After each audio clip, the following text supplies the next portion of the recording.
Alrighty, everyone. Welcome to the stream. So, today we're going to do something quite different than what I usually do. Here's the thing. I did want to stream this Half-Life 2 beta, as I said some time ago, simply because it's a topic that I constantly keep getting back to.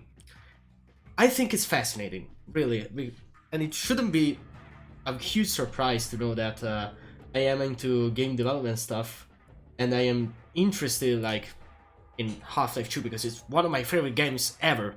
So, of course, when you join like Half-Life 2, you join how its development has been well documented, and you also get a playable build.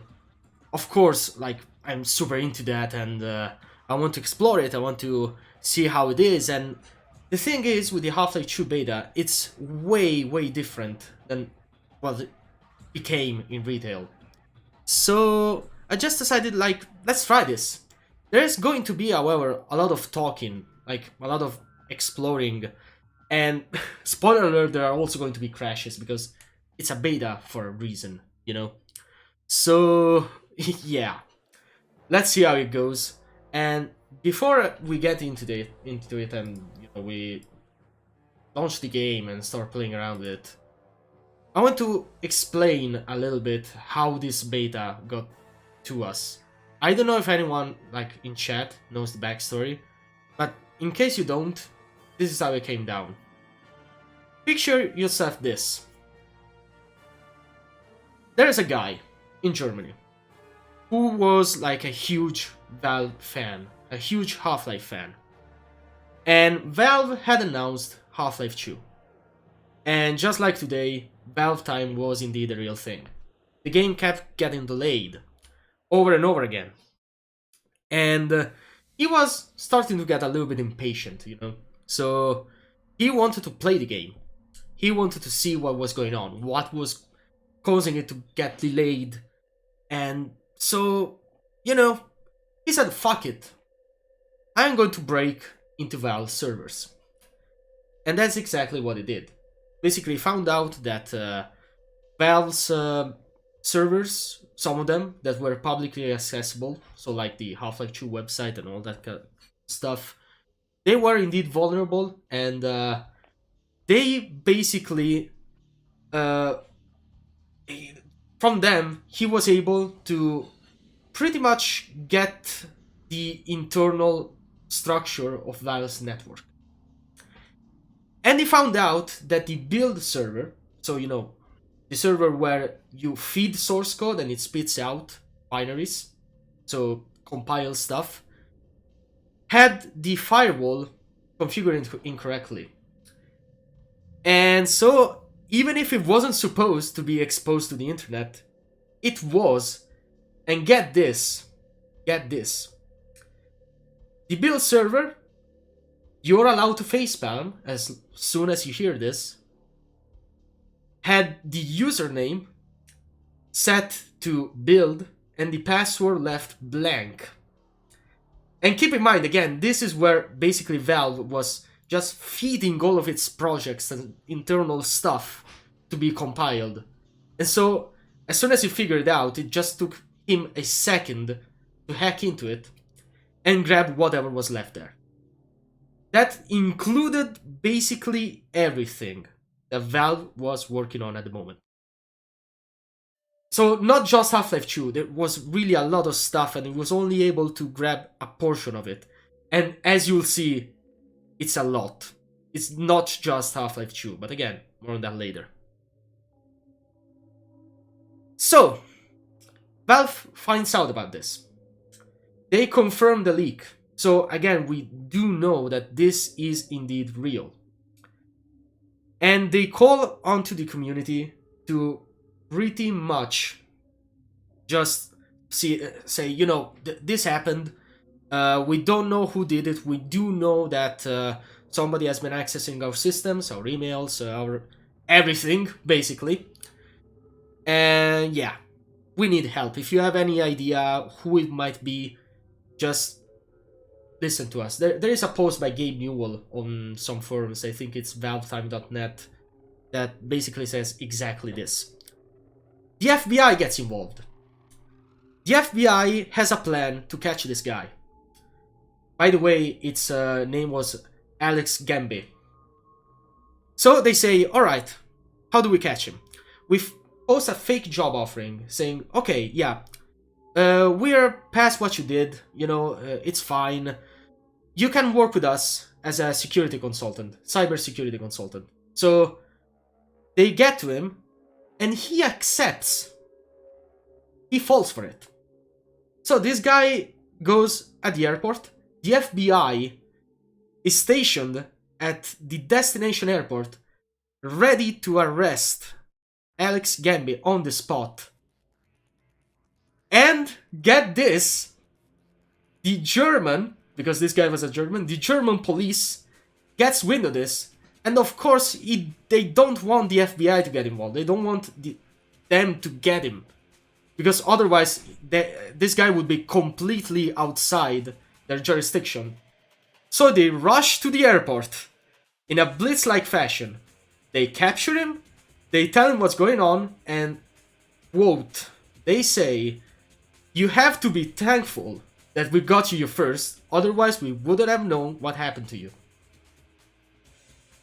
Again, I know it sounds fucking crazy, and it is. It 100% is. But don't take my word on it. This is all documented on the internet. Look it up. So, now, what was in the leak? A fucking lot. I would argue, before like the Giga leak happened with Nintendo, this stuff that was leaked in the Half-Life 2 leak was the biggest single leak that had ever happened to any games company. Because at the surface, you look at it and say, oh, it's just an unfinished build of Half-Life 2. So it might not seem much. But then you start digging into it. And you figure out that not only there is basically the entire development history of Half-Life 2, included the entire source code and dev tools, and more than 1,300 uncompiled maps, most of which got scrapped. But there's also references to Steam, which, as far as I know, was completely unannounced at that point. There's also references to Team Fortress 2, which was announced, but as you know, Team Fortress 2 was stuck in development hell for a while. And at that point in time, Team Fortress 2 Invasion was being developed, which, if you don't know, it's a completely different aesthetic for TF2. So there's that as well. And that version of TF2 was never announced. We will likely have never gotten confirmation that that existed if it weren't for this leak. There are references, as far as I know, to Counter-Strike Source, which again, completely unannounced at that point. There is an unfinished early port of Half-Life 1 to the Source engine, which, spoiler alert, later on would become Half-Life Source. Again, completely unannounced. If all of this stuff was going to be found out, like, at the exact same moment that the leak dropped, Valve was probably going to just suffer, I don't even know what. Like, seriously, just imagine. Like, everything got leaked at that point that they had in mind. So, it was lucky that Valve got out as they did, because this could have been a huge amount of damage for them. So, now that this is out of the way, and all this craziness has been explained, what is the leak like? Well, you'll see in a minute. In fact, I'm about to open it up right now. Let me stop the background music. Spoiler alert, there is basically no music in this leak. There is literally just one track, and it's badly compressed, so yeah, we're not gonna get any music. But I don't want background stuff to get in the way, so There we go. We're going to start out with some 2001 maps and concepts and the like. Because you need to remember, Half-Life 2 again was heavy in development at this time. So there's really like a bit of a mix mash of assets and other stuff. It's not really a cohesive build. So in a way, oh there we go, I finally captured it. We're going to go like in eras, let's say. And the 2001 era is pretty much the earliest that we know. At this point in time, CD17 was way different than what we got right now. The storyline was also way different, and it would actually start with several different ways. Like, but hasn't got a clear idea on how the game will start. At some point, the game was even about to get started in the Borealis. Yes, that Borealis, except that the ship itself would have a slightly different role in development. Again, we'll get to that later. Now let's explore CD17 though. So, in order to do that, I do have a map list here. And this should be one of the earliest CD17 maps that we have. Will we see the Borealis? Yes, indeed. Yes, indeed. And this is it. So it is unknown how Gordon Freeman goes here, and by the way, I did give myself all the weapons and shit. So, yeah. I wasn't supposed to have weapons. But this, my friends, is indeed CD17. As you can see, it has a way more industrial look to it. And it looks pretty much American. And that's in fact what CD17 was originally supposed to look like. It wasn't supposed to be an Eastern European town. It was supposed to be more like American. And the citizens have gas masks. Now this model right here, we did have the textures for the model, but the geometry itself has been reconstructed, so this isn't like original in the game. Only the textures are, but you know, it was supposed to, reconstruction was supposed to be pretty close to, so yeah. And again, these are the beta city scanners. They look similar to retail, but they do also attack you. They basically spray gas in your face.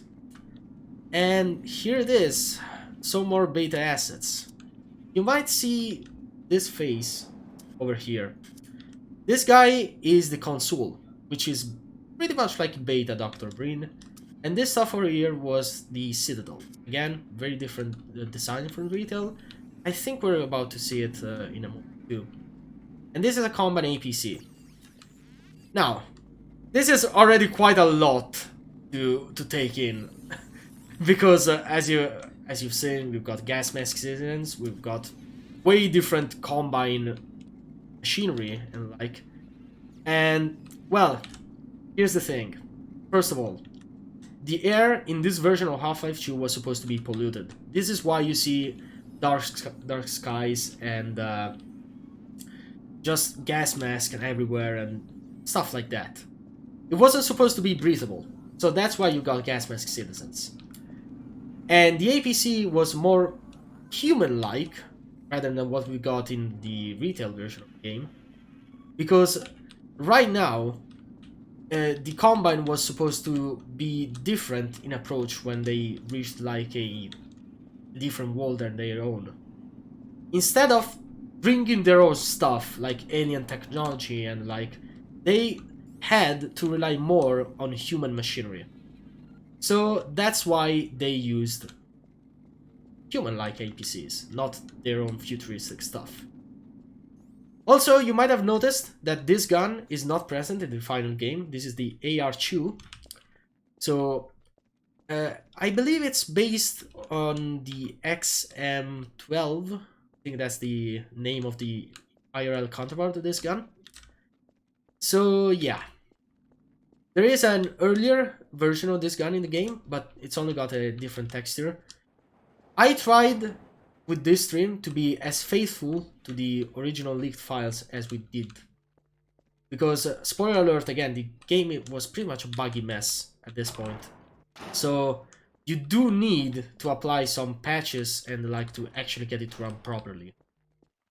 But, again, I did try to avoid like reconstructed models and reconstructed assets as much as possible. Just to give you a good look at how Half-Life 2 was actually in development. Also, those maps, they were compiled from the first 1300 and more maps that got leaked afterwards. And they also needed to be slightly tweaked to run on this version of the game. Because they were earlier and they used an earlier version of the source engine. So that's why, again, they did have to do some tweaks, but they are very faithful, I can say. So this was the earlier version of this map. We do also have a slightly more modern, like a slightly changed version. It's got a clearer sky, it's got more detail to the environment. But it is also way, way shorter. As in, like, this was quite easily just an asset test. This Metro Cop has this little building over here. It's closed over here, so not really all that much new to see. Also, yes, this does indeed look more gold source than source. And you can also see that by just looking at props in general. Like, if this was like the released version of the source engine or some later version, this car right here wouldn't be a brush. It would be a proper model. Instead, this is a brush. So there's going to be a lot more, well, a lot less freeze objects. But don't worry, there's going to be stuff later that we can do with physics. So, I'm gonna ask you something now, chat. Do we go ahead with CD17 maps? Or do we take a look at the Borealis? In theory, if we're going to follow the original story of the game, we would have to go ahead with CD17. But in the meantime, I mean, Jackie has asked whether we're going to see the Borealis or not, so why not? Like, up to you guys. Also, what's the difference between a brush and a model? So, a brush is a solid geometry that you use in Hammer, let's say. Like, just imagine them as a collection of polygons by itself, and usually brushes are static, so you cannot interact with them. On the other hand, a model is just, if it's a fizz model, you can place it on the in the world and interact with it in several ways with the gravity gun, let's say. Again, there are some exceptions. There are fizz brushes and static models, but usually this is much the rule, say. CD17 first. Okay. So, this is the next map. It has been made in February of 2001. This is actually a little bit earlier than the map we just seen. Now, as you can see, it's not really a cohesive experience, again, because the map doesn't continue where we left off. There are some maps missing, sadly. But again, keep in mind, the game was in heavy development at this point. So, of course, like, not everything was going to be finished, not everything was laid out. And this is a bit of a construction area. As far as you know, in fact, as right after Gordon had reached CD17 and gone through the industrial area of CD17, you would also have to go through a construction zone. And well, this is it. If you want to know more about the beta, by the way, Valve has released officially a book called Raising the Bar, which also references a lot of what you'll see today. Also, by the way, this is the cremator. You can see it on this poster. We'll get to him later. So again, more construction sites. I didn't actually explore this map by myself. I did explore the earlier one, but this one is completely new to me. So let's hope it doesn't break. Let's hope I know what I'm doing, by the way, as well. Pretty expansive area. Not a whole lot of NPCs. And I assume that's because, again, this was in development at that point. So Valve probably didn't fully know what to do with this area. Yet. And yes, 20 years ago. Yes, indeed. So, got more cranes. And, oh, okay, it's convenient. Of course, as soon as you get into it. Final level. Actually, we do have some levels for the... some early levels for the Citadel. But they are mostly just prototypes. Like, Valve at that point didn't really do much of the Citadel because, of course, the game was still in its early stages. So they would develop more the very first levels, and then they would have developed the Citadel, and yeah. The Citadel is very different at this point in development than what we got in Read. So yeah. I think this is pretty... Yes, for some reason those guys do not have pupils. And yes. Okay, there is a level transition right here. So there is no level called CD1704 though.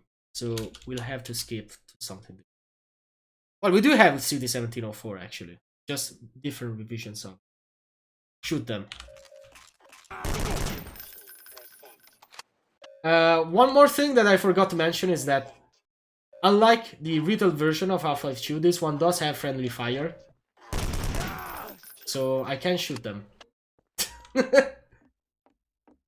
Oh, and by the way, the Half-Life 2 beta is usually regarded as spoopy. Don't worry, we'll get to the spoopy part too. So, C1704-13. Oh, I know this map. This map is pretty beautiful if you ask me.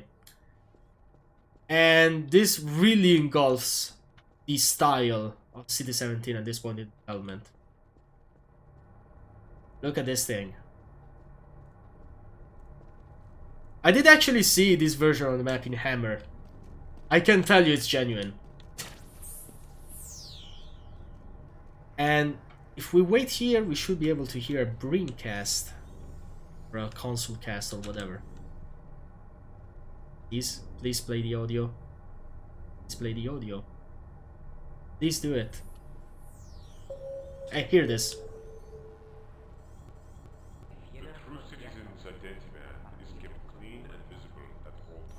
Yes. Alright, so these, you probably already recognize them.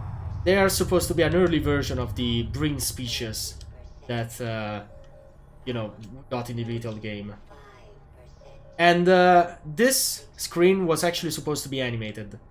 We do have another version of the texture with a slightly different design, let's say. So we do know that they were supposed to alternate. But for some reason, it wasn't implemented yet. Maybe due to time constraints. I thought what they were going for, but personally prefer the final version way more. The point is, it's so different. It's actually difficult to know, you know, to make a comparison. And I do prefer the final game as well. But just thinking about it, you know, thinking about how this would have played out, it's really fascinating. Tell me. That was supposed to be Brin's face, yes, and at this time again it was called the console, not Brin. Also, I think I should go to later version. In fact, I'm gonna choose the latest one right here because there is more to see about this map, don't worry. I'm gonna skip the middle version because believe me, if we're going to be here and explore several maps, we do want to like skip ahead a few times when there is some different revisions and the like, because not many things changed at points, and there's quite a lot to see. And also, you probably kinda taken a peek at it, but this is one of the versions of the Citadel. One of the revisions of the early Citadel. At this point, it looked like this. Also, I know there is a way to go to the catwalks up there. So let me explore a bit. Don't really remember. Also, don't worry, I am going to no-clip a few times in here, otherwise you can easily get lost in these textures. The mall. Okay, I will. We will get to the other weapons. There is a lot of them.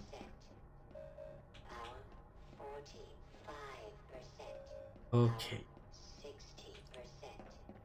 So we did manage to reach the catwalks. I think I'm supposed to be here now.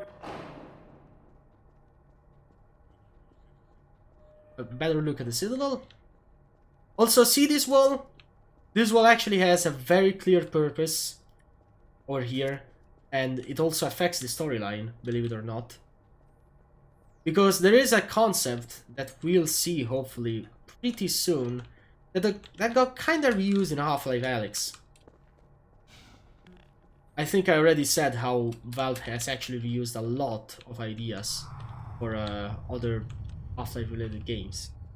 And yes, there is indeed an AK-47 in here. Seriously. Will you please attack me? On. Right. You'll see that later. And that's pretty much it. So, the next chapter should be, well, the next map actually should be City 17 05 05. We've got only this revision. Gonna be quick. Oh, here's the wall again. Not much to see back here. So, I mean, we are right here, so I might as well talk about this wall. In the earlier version of Half-Life 2, in the early storyline, City 17 was supposed to be enclosed with a wall. Basically, whatever was in was just, you know, Metro Cops and like Combine humans. And what was outside, however, was basically a lot of Zen fauna. So, in a nutshell, you could say that while of course the Combine was bad, there was really no doubt about it, and they did want to just drain the Earth of their resources and like enslave humanity and all of that stuff. They were also protecting themselves and the inner city from all the aliens that were in Zen that teleported onto Earth. And that also included the Gargantuas. Remember those guys from Half-Life 1? They were supposed to be here too. So yes. So apparently we were supposed to go here. It wasn't very clear.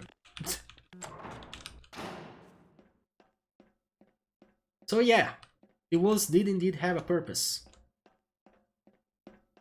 And I think... No, that's not it. I thought that this portion of the map might have been related to the Manhattan Arcade. I don't know if the Manhattan Arcade is here. If you don't know what I'm talking about, the Manhattan Arcade is a concept that was very, like, I don't even know how to describe it, but it's kind of a trope. The Combine at some point would have built an arcade in City 17, and citizens would go there, think that they were just playing a video game to pass time, and instead they were controlling real manhacks and like killing actual citizens. Barney, of course. Right here you would have met Barney. And yes, I can just load the earlier map and give you a better look at the Citadel. For some reason it didn't want to open. Now it did. Again, this is a beta. That is buggy.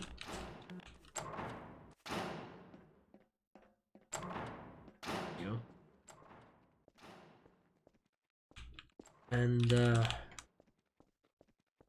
where your respirator?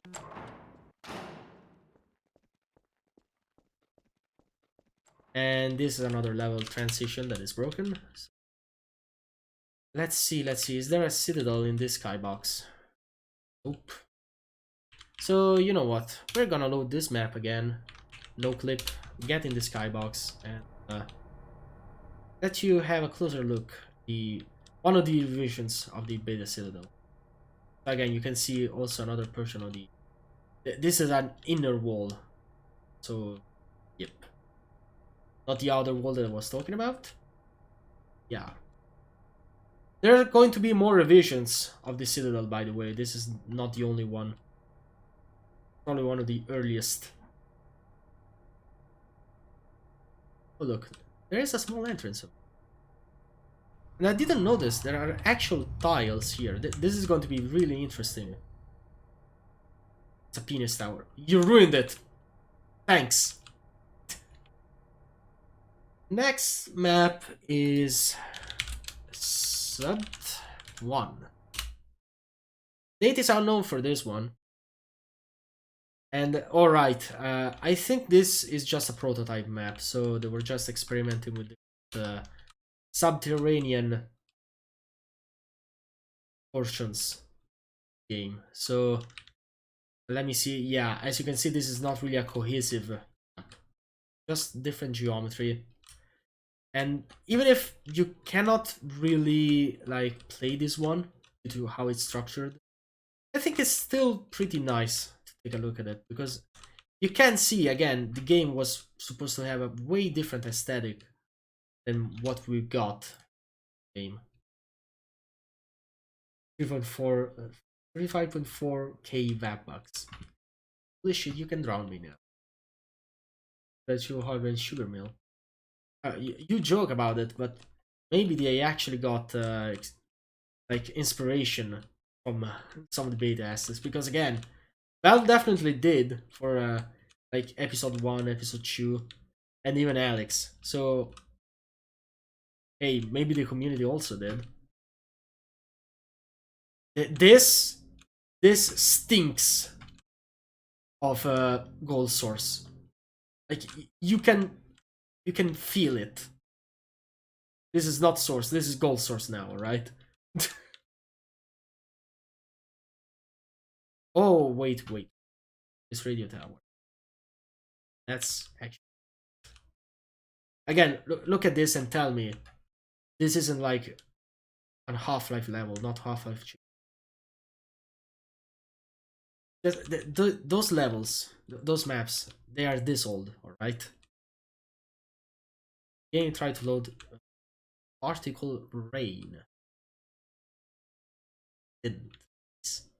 Again, really buggy. So, map lab 01. So at this point, I think we're gonna see like Cleaner's lab. Because Cleaner's lab was basically in all the various revisions of the story. So, and guess what? In every revision of the story, the teleportation always failed. So don't worry about that. I actually haven't played this map, so again. Let's see. Might not actually be Kleiner's lab after all. We're gonna open it again. Ah, the hell? I'm supposed to get here. I really see no way for me to get here, but this is where I'm supposed to go, so just gonna look. This stinks, yes. Oh no, this is Kleiner's lab. I mean, you can kinda see the resemblance. It's empty, but like it's not that different from the retail structure of the map. Here is supposed to be the desk, all the sciencey stuff. I think at this point of the game, the HEV suit was supposed to be here. Also, RB Laboratories, this is not Aperture Science. This is something different. But, spoiler alert, we are going to see those boxes again in the Borealis. Or Byte. So, in the Vital version of the game, I think the HV suit charger is over here. And yes, over here is the teleportation chamber. In the Vital version, it's right here. In the beta was a little bit like different. It was supposed to be a giant structure right here. You cannot see it on this version of the map, but there are screenshots, early screenshots that make this seem all the bad bugs. Tidy. There's no way for me to jump here. Oh god damn it, I'm stupid. You can just do this. Nice. So again, teleportation fails and Gordon has to go through the canals. This has been pretty much of a staple all the different version of it. Source can actually be used as a horror game engine and nobody's going to complain. Okay, you know what, you mentioned that. I'm going to take a small break from the story of going to have the story of Beta Half-Life 2. I'm going to show you a map that has actually become famous. A Beta Half-Life 2 map that was never supposed to be in the game. It was supposed to test a concept of what was happening inside Gordon Freeman's mind. And the concept didn't work. But Gabe Newell liked it so much that has referenced it into the Half-Life 2 E3 presentation. Again, this was also talked about in Half-Life 2's Raising the Bar. So Valve's, explanation of the story or development of Half-Life 2. And this is going to be pretty creepy. Again, we do have confirmation that this is real. This is not some elaborate hoax made by third-party people and stuff. This map was made by none other than Mark Laidlaw. I am going to do very little commentary over it. I am going to let you enjoy it, right? This is Hazard 01, and I think I fucked it up. Wait a minute. I do have the map. I just likely need to run it in another version of this game.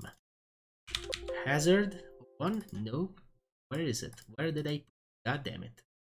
I think I put it over here. Sorry if... Yes. Yes, indeed. So, launch this other version. And, OBS, please capture the game. Ready. Map. There we go. Please. There. Again, I am going to talk very little over it because I want you to experience it.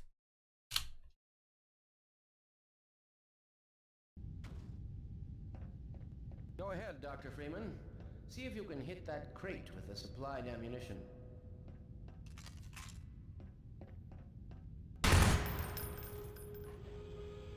Oh, fie. This is quite unexpected. Wait right where you are, Dr. Freeman. Don't move until I return.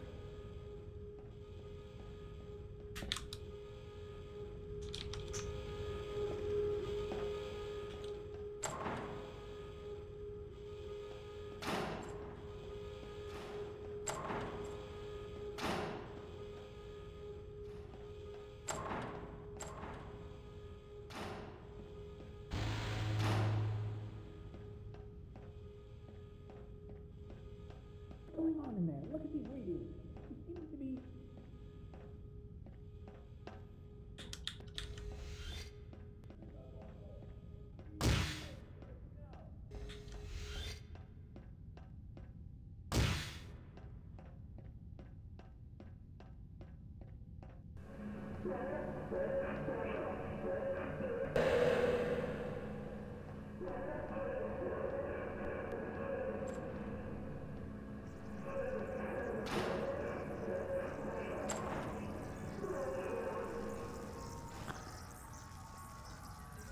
Are you serious? It didn't play the G-Man speech, god damn it. Get back where you belong and forget about all this. Until we meet again.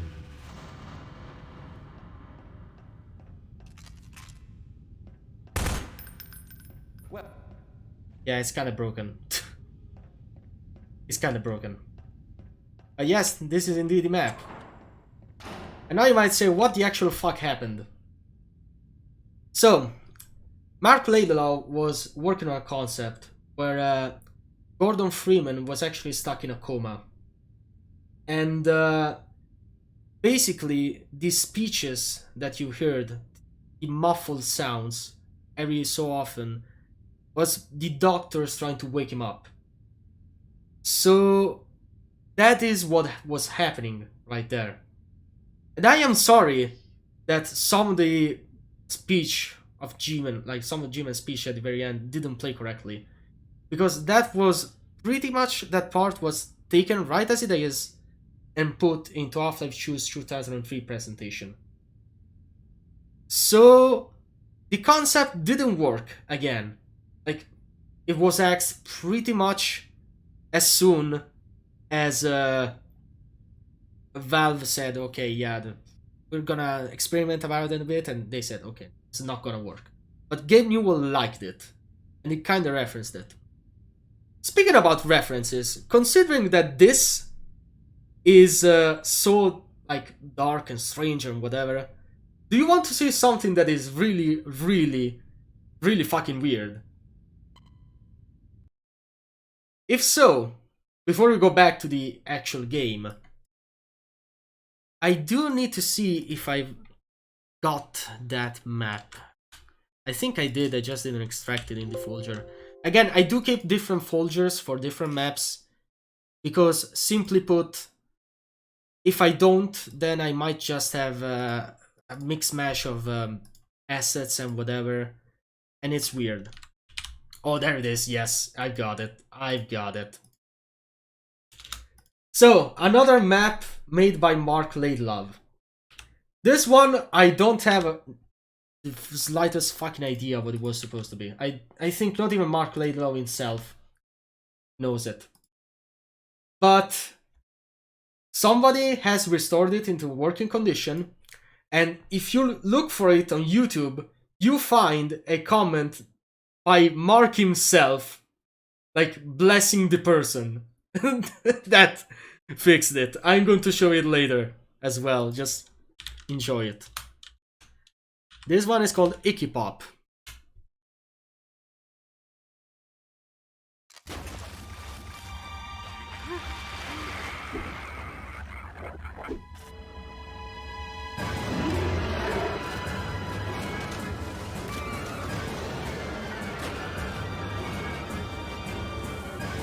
Yes.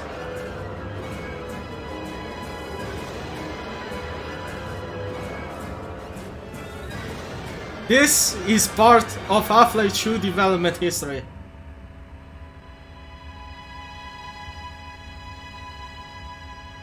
You're witnessing history, my friends.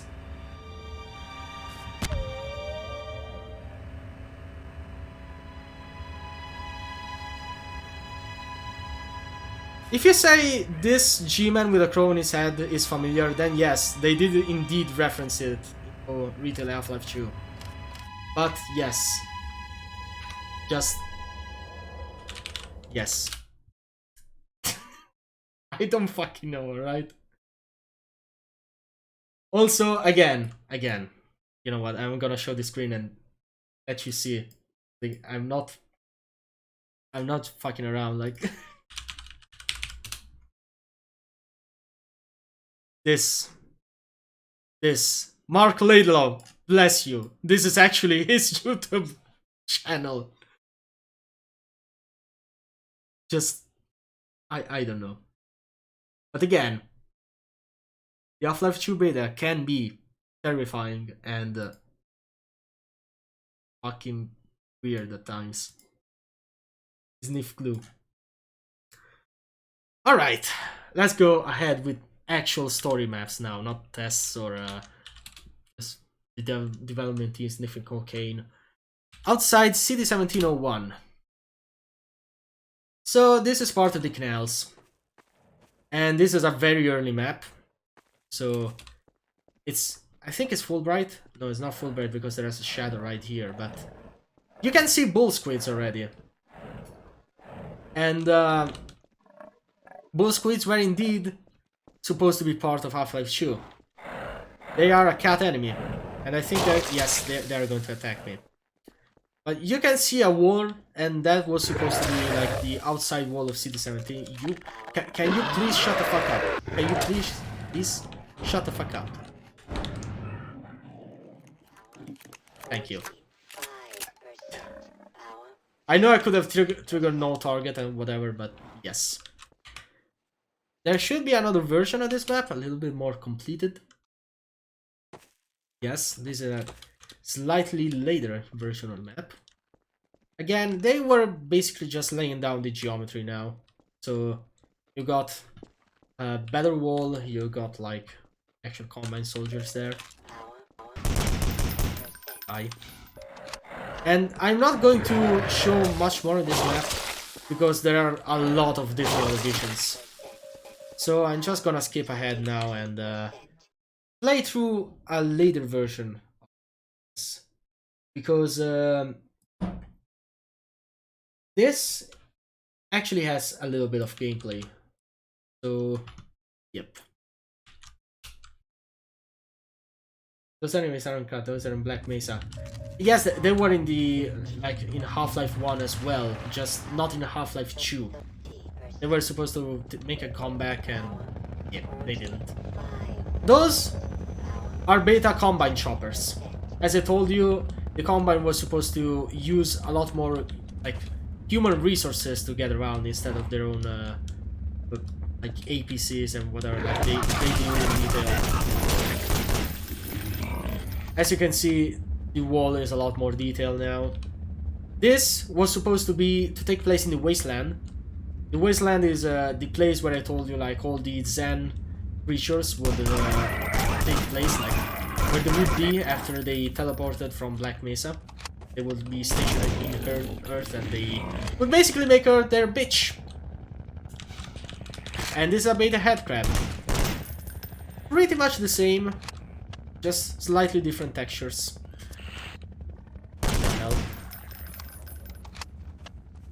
Alright, Kirby. See ya and thanks for checking this stream out. Again, I hope you're enjoying this because I don't know like, how many people are interested in seeing this. If you aren't, if you're getting bored, just tell me and we'll play something else.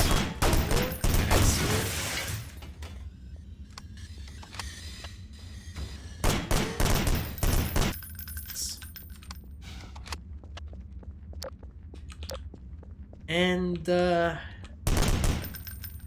yeah, just more hand grabs. Wait a minute, is this... I didn't know this the first time I was playing this. Is this like infinite respawning? If so, that's bullshit. Again, American style road signs as well. So that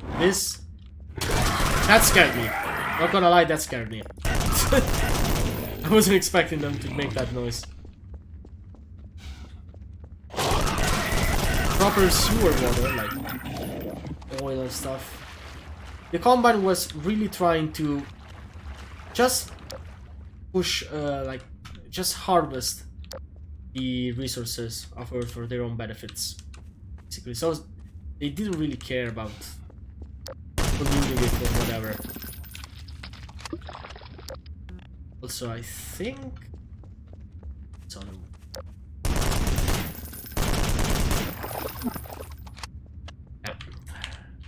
I'm gonna no clip because I know that there is more to this map. But I don't know how to get through. Oh, no, okay, there is another map, another canals map that we're gonna see. But first, again, Here's a shot of the wall and the city behind it. Again, that was supposed to be City 17, and this was supposed to be the other wall, preventing all these creatures from getting in. So, we're gonna play this map, which is supposed to be the later version, the later vision of Canals 02. So, we were supposed to get somewhere around here. Those are proper combat soldiers, not Metro Cops anymore. The chopper does indeed shoot ya, and it does a lot of damage, believe me. Yes, my citizens, roasting a fast-headed crab. Giant big city in the background, hell yeah. By the way, I'm giving myself weapons because a lot of these maps spawn you with no weapons at all. Probably because Valve just didn't know what weapons to give at this point, so...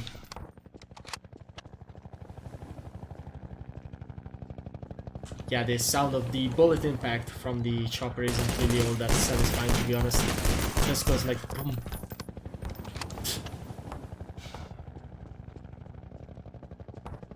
So again, right from the get-go, you were supposed to be followed by a chopper in the canals, pretty much.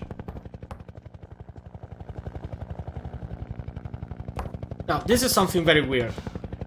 Watch what happens to that soldier right now. I'm not gonna shoot him.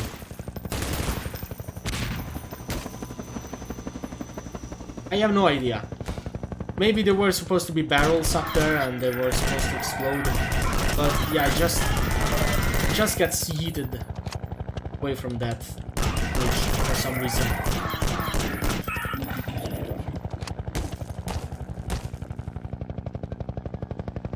Right. Oh, right, this one as well.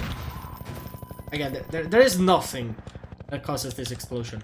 Just, it's rigged onto the map logic.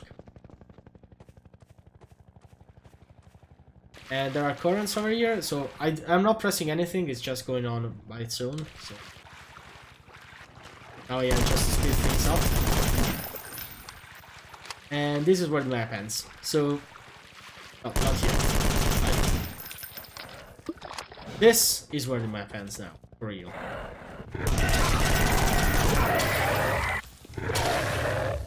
Just Black Void. Now, a pretty interesting map is coming up, if I'm not mistaken. Yes, indeed. So, this is Canals Town. I have no idea what this map was supposed to be. Like, Gordon Freeman. yes. It's just a little town in the canals, and as the name suggests. But as far as you know, it shouldn't even be referenced in Raising the Bar. Just there. You smell that? And it's freedom. Watch what you're doing. And it looks cool. Freeman. It looks really cool. But nobody really knows what was supposed to happen. So yeah. Again, just full of gas mask citizens. The air was supposed to be polluted at this point. Now, are you ready for something pretty...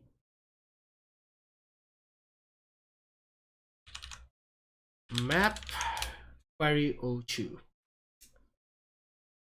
After traversing the canal town, Gordon Freeman was supposed to get Query.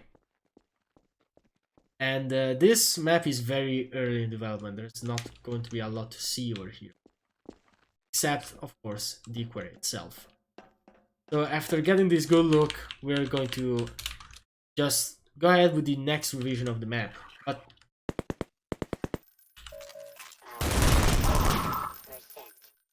But keep this query in mind, because it's going to stay here for quite a lot, and then basically transition into something that you might not expect. Don't know the history of Waffle. So, map query 03. So, why is that combined soldier just sliding down? I don't know. It wouldn't fit at all, but it would be so cool. Don't worry, don't worry. You're like, we're getting there. You're gonna see what this turns into. So this query is a little bit more detailed. You can see a combined soldier. You can see a little shack over there. Some more gravel. It's more detailed, but not a lot. Like you would. Not a lot like you would recognize in the final game, right? So, Quarry Town 01. Now it's not just a quarry, it's also a town. Does that kinda remind you of something? Take a look at this. You got small houses, like small huts, rusted metal, and just quite a lot of ruins, really. Small corridors. Now, this is the model of Alex, of course, but when you see Alex in a lot of those earlier maps, it's just a placeholder model. It's not supposed to be here. And now, Quarry Town 02. No, wait. 03. I'm sorry. There we go. Now the aesthetic is a little bit more radicated, let's say. It's still like, it's still an aquarium, and yeah, but you can kinda see what it's turning into. Now you got zombies too. Does this remind you of anything? If it doesn't, Quarry Town was the early version of Ravenholm. This is indeed early Ravenholm. Yes.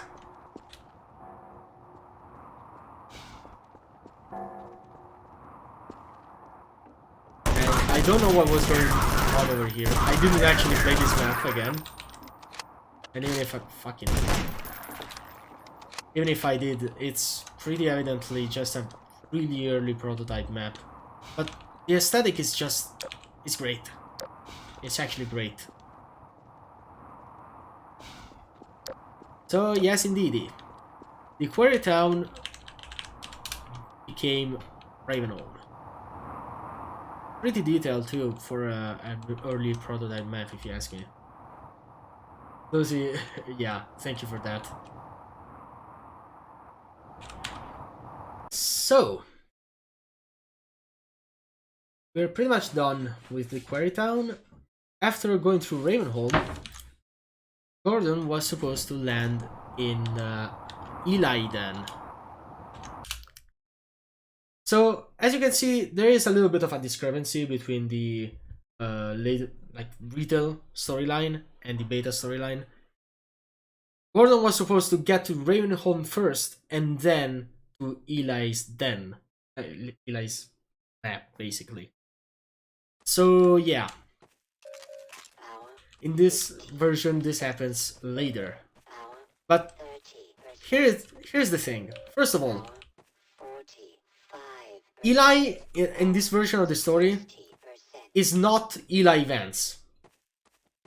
It was basically another, almost entirely different character called Eli Maxwell. And Captain Vance was supposed to be a completely different character, which we'll get to later. And basically what Valve did to create Eli Vance, well, they took Eli Maxwell, Captain Vance, merged them together. So that's it. And take a look at this.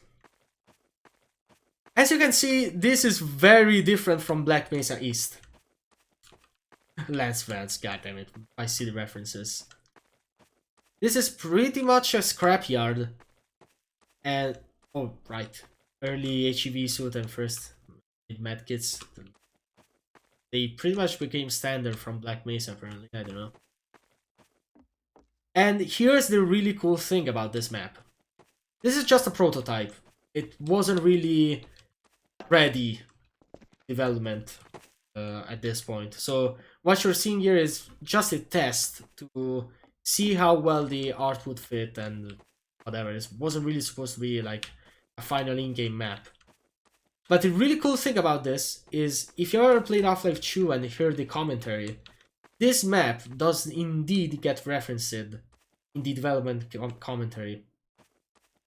This is what inspired the playground, Dog's Playground, the final release of the game.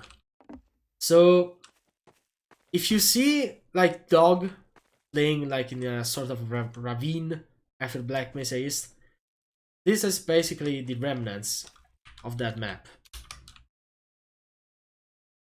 So yeah, not really a whole lot to see because it's just a prototype. Interesting nevertheless. And again, the Alex model here is used as a placeholder, really as a like symbol to say, oh yeah, Alex is gonna take place there. And now this is where things get real interesting. After the Eli's Den, Gordon Freeman was supposed to go through the Wasteland again. This time not just Canal's actual wasteland. Does this remind you of something? Right from the get-go.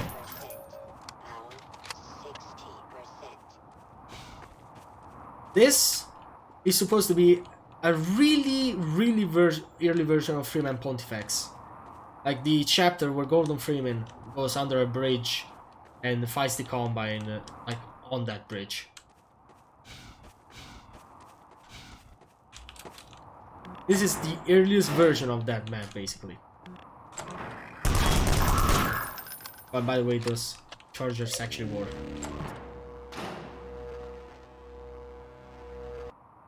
Let me super limited to that canyon portion. Well, again, Valve was pretty much experimenting with what they had at this point, so hey, kinda, yeah, that doesn't surprise me if they used stuff like that. Now, for some reason, I am pretty sure I'm supposed to go down there in the bridge, but it doesn't let me. So I'm gonna take this opportunity to no clip, but also show you a really early version of the Razor train. The train that transports prisoner used by the Combine. I don't know about you, but I find this design pretty great actually. I do prefer the later version, but if you see it in concept art as well, this train looks fantastic. In brush form, well, maybe a little bit less. But if it was anything, if it was going to be anything like the concept art, it looks pretty darn great. So again, I don't know why it doesn't let me open that door, but I think it was what was supposed to happen. There are some graphical glitches. Again, this is a beta, so of course. Annex, great.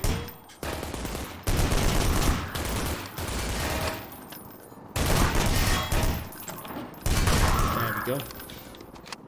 More Manax. Who doesn't love Manax?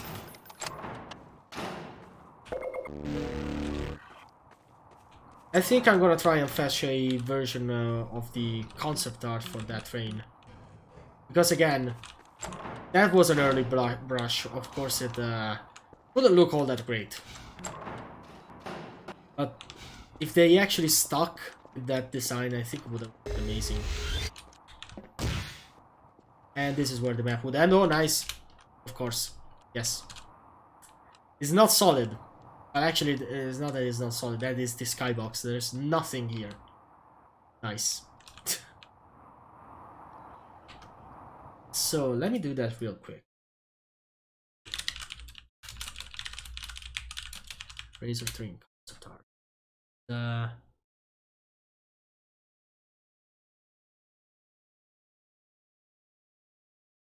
Oh, there it is.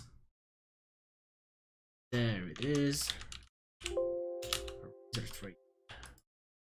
Please give me a good concept art. Not if I get. Oh, there it is. Yes. I mean, take a look at this. This is the actual concept art made by Viktor Antonov, the Razor Train. The version that you just saw. Now, it didn't really look all that great like in the brush. But don't tell me it doesn't look great over concept art. Come on. Again, I do prefer the version that we've got. So something like this is more similar to the final concept, the final version. This is better. But this also looks good, damn. Come on. Now. Unbelievably Russian, yes. Again, it doesn't kinda fit in with the American aesthetic, but eh. Wasteland Depot. This is where the Gordon Freeman's journey would continue in. Does anybody have an idea what the depot could have turned into? Like Ace Attorney, what? Now, we see Lions, they have a slightly different skin. Texture, I mean. I'm pretty sure we were supposed to have the R2 at this point, so...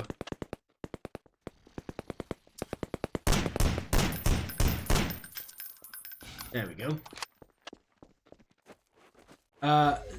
Yes, this is supposed to close. We're not going in that way. We're going through this unscrupulous hole in the ground. I think an antlion landed right here while I was going down. Bernie has a Japanese. Oh yeah, maybe that's what happened, because if you took a look at the very like early version of CD17 that I showed you before, even if the aesthetic was completely American, there was like a huge CD17 sign, CD17 MP, with red letters that looked unbelievably Russian. So yeah, I'm not surprised. Maybe that's what was happening. Either way, this is the depot. We're now inside the depot. Again, this chapter of the game got kind of scrapped. It got recycled into something different. Do you have an idea what that might be?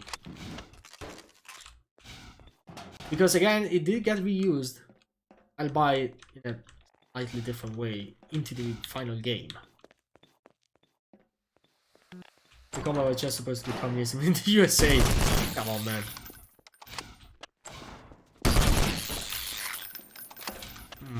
Okay. Where am I supposed to go now? Because I know I'm supposed to get there. Yes, and then...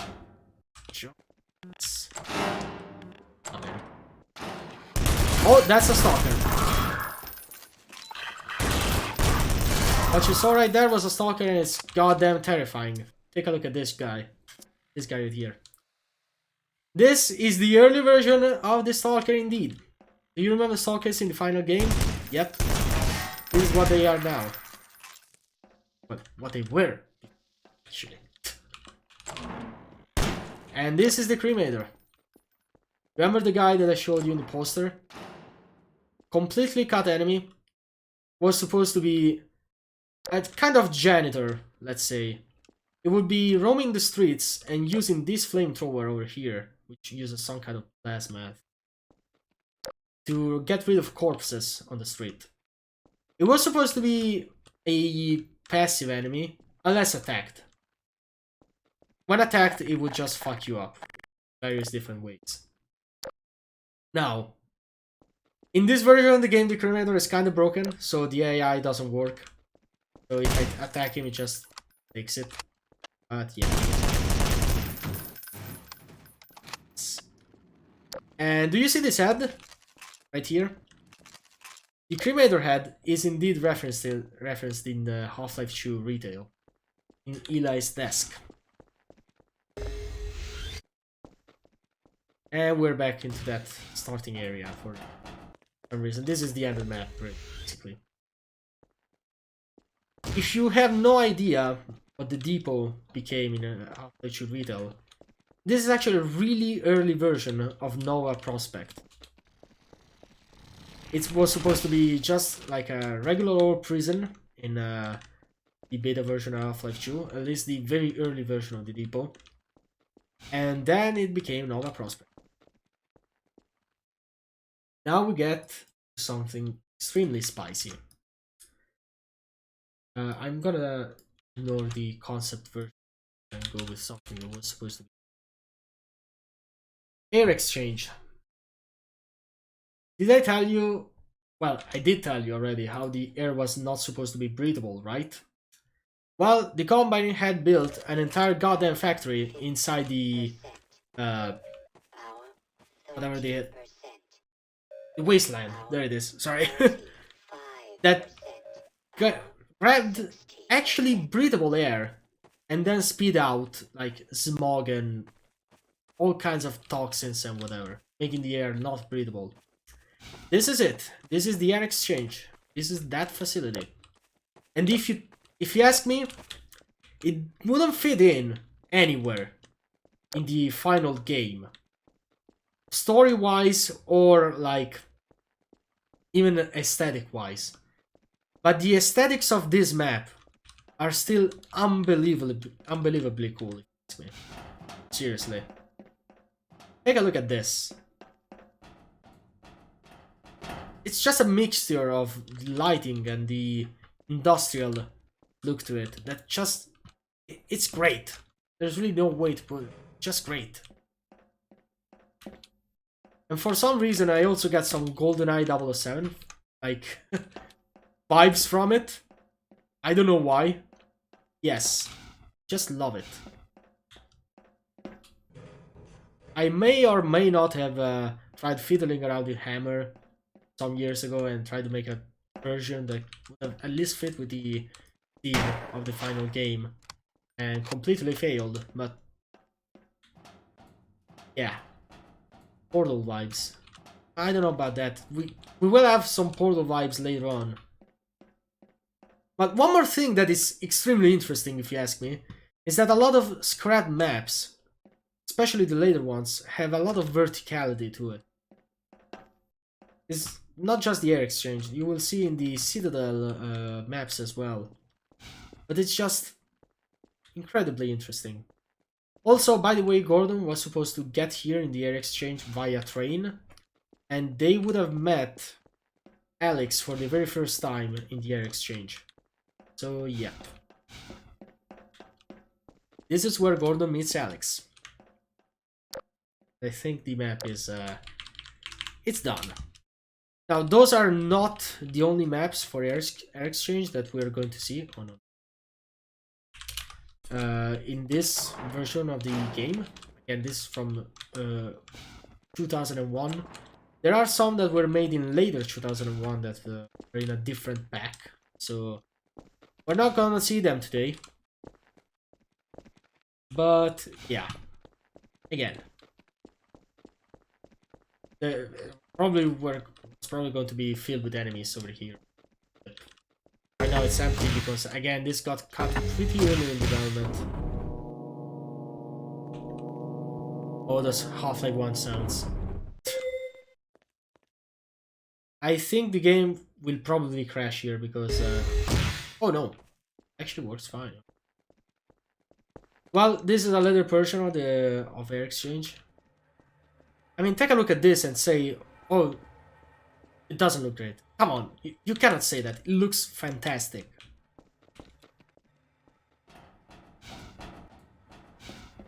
And I don't really remember where to go. Oh, wait. Yep. Dev textures because, yeah, unfinished. And stalkers.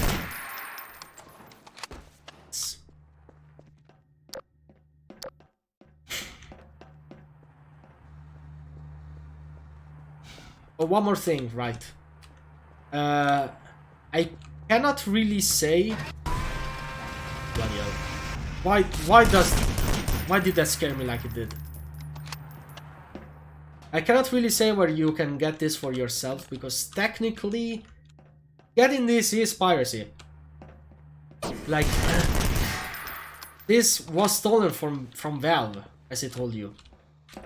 However, it's true that Valve doesn't really care if you downloaded it or not now, because, I mean, let's be honest.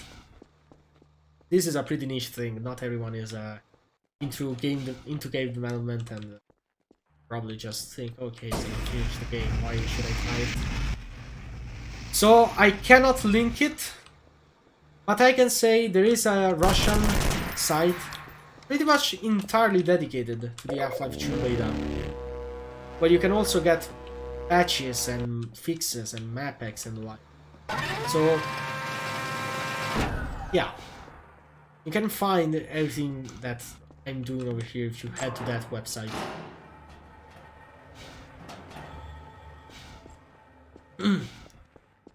Man, I need a drink. Oh, fuck. Let me grab some stuff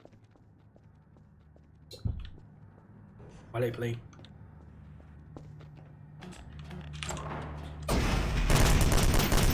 There you go. Again, this has been developed pretty well, actually quite a lot for an early map, but it did get completely scrapped.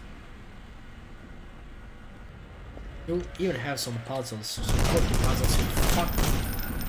I didn't expect that. You mother.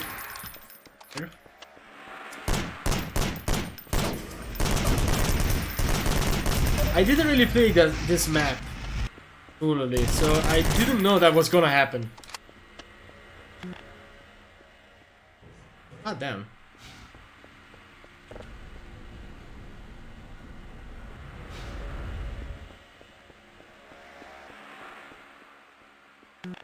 I have no idea what that machine was. Again, the whole purpose of this map was to just take out good air from Earth, basically. Generators, damn.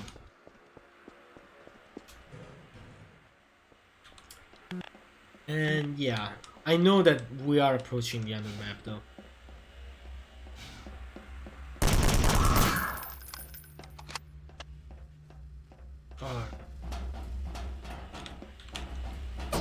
Oh, bloody hell. Again, got spooked.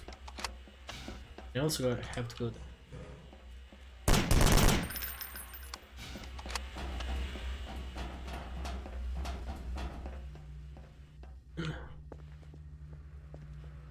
And we are back to here for some reason. I think that is indeed the end of the map.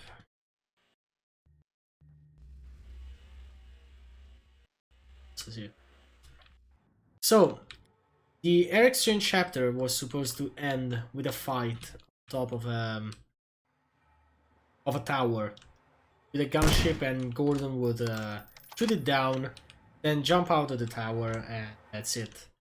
That part of the map was developed later, so again, we're not gonna see it right now. But it was also recycled, the final game. Instead of taking place on top of that tower, it takes place near the end of Highway 17, the lighthouse and everything. So we've seen our air exchange start, we've seen exchange 01. This is 01 or 02, yeah. We have to see our exchange 02. Did forget about that. We are already around halfway through the game, believe it or not. And I think we're going to see a bit of the tower here, actually. Map. I don't think I've played this one at all before, so yeah.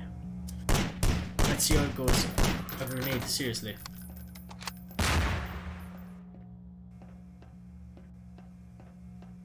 Okay. Stop. I don't really know where to go. You Arc Mice. Welcome to the stream. We're playing Half-Life 2 Beta. And yeah, again, this is a pretty experimental stream.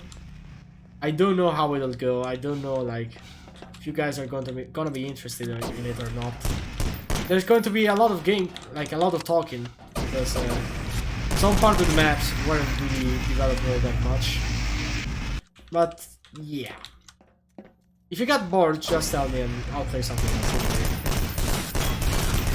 Just that it's a topic I'm really interested in.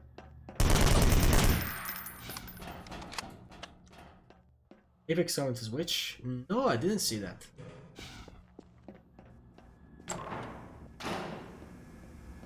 To be honest, my Switch is even banned, so I cannot play online even if I wanted to. I don't really like Nintendo Switch Online. I did give it a try and... What the fuck are those Kelly boys? They are the early version of Stalkers. Please attack me. Please attack me. Not like that. You do have a secondary attack, I know that. This doesn't. I gotcha. Well, Jack, here's another look of two better stalkers. This one is A-posing, nice. Let's take a look at that. Half-Life 2 beta can be scary.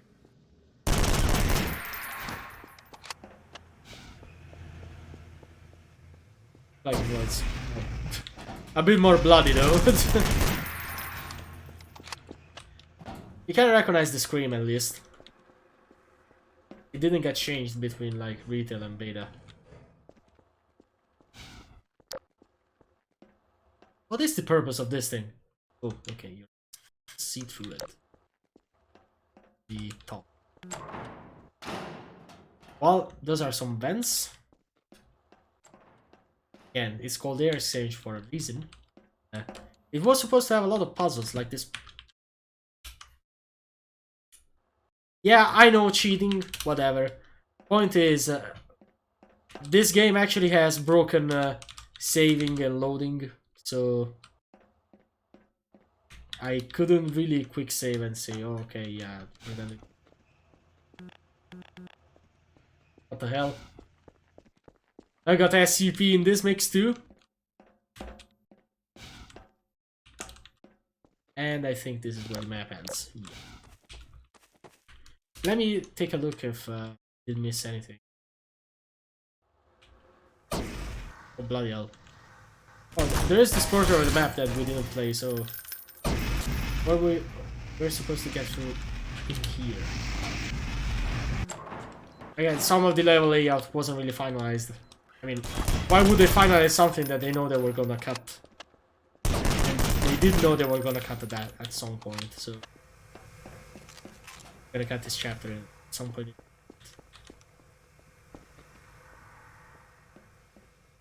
Just got Plague Doctor, you just got 409. Well, I just got jumped into a pit of whatever this is. So, there are some rough puzzles that we should... For the exchange that I'm just gonna skimmer through really quickly. Wait a minute. Oh, okay, they're separate. I'm not gonna, because it's just like prefabs for exchange puzzles that they were thinking about adding to. So yeah, now we get to the Borealis. So after air exchange, we don't really know how Gordon was supposed to get the Borealis. This is in another version of the storyline, because as I said, one version actually got the Borealis right at the beginning. That is how Gordon Freeman would have gotten inside CD-17. But right here, the Borealis was just supposed to be a way for Gordon to get from the air exchange to Kraken Base. Kraken Base, we'll get to that later. So yeah, it's not like the famous Aperture Science vessel that was supposed to be featured in Half-Life 3. It's just like a ship. And this is it. Yes, we got source lag even here in the beta. And Arbine Laboratories, that is not supposed to be Aperture Science. Just supposed to be like a brand.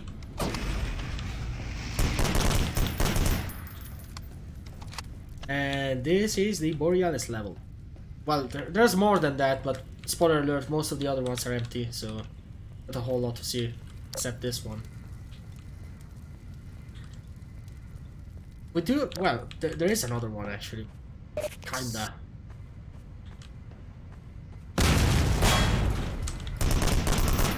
Shut up. Now, one thing that I didn't show fully yet are the weapons. And spoiler alert, Gordon Freeman was supposed to have a flare gun. And this was supposed to be like in this map, like in this chapter, Borealis. So you can shoot it and light enemies on fire. And it was supposed to have an ice axe. And this was supposed to be inside the Borealis.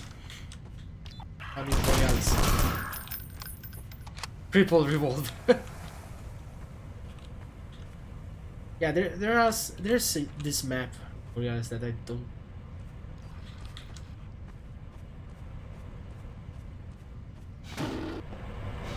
Again, very cold source looking map. Well, it fell through the... Nice. Let's explore a little bit. Aurora Borealis. In this time of day, this part of the country, localized entirely in your kitchen. That's our kind of way to access Borealis. Alright.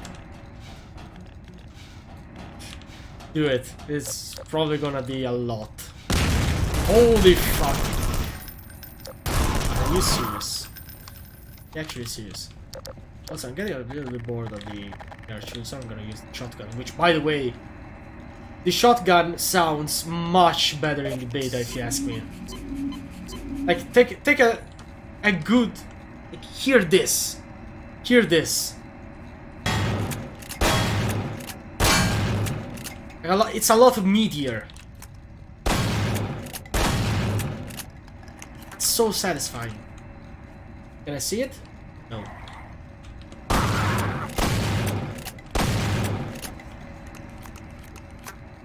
Doom. Well, nobody can really beat the Doom shotgun. That's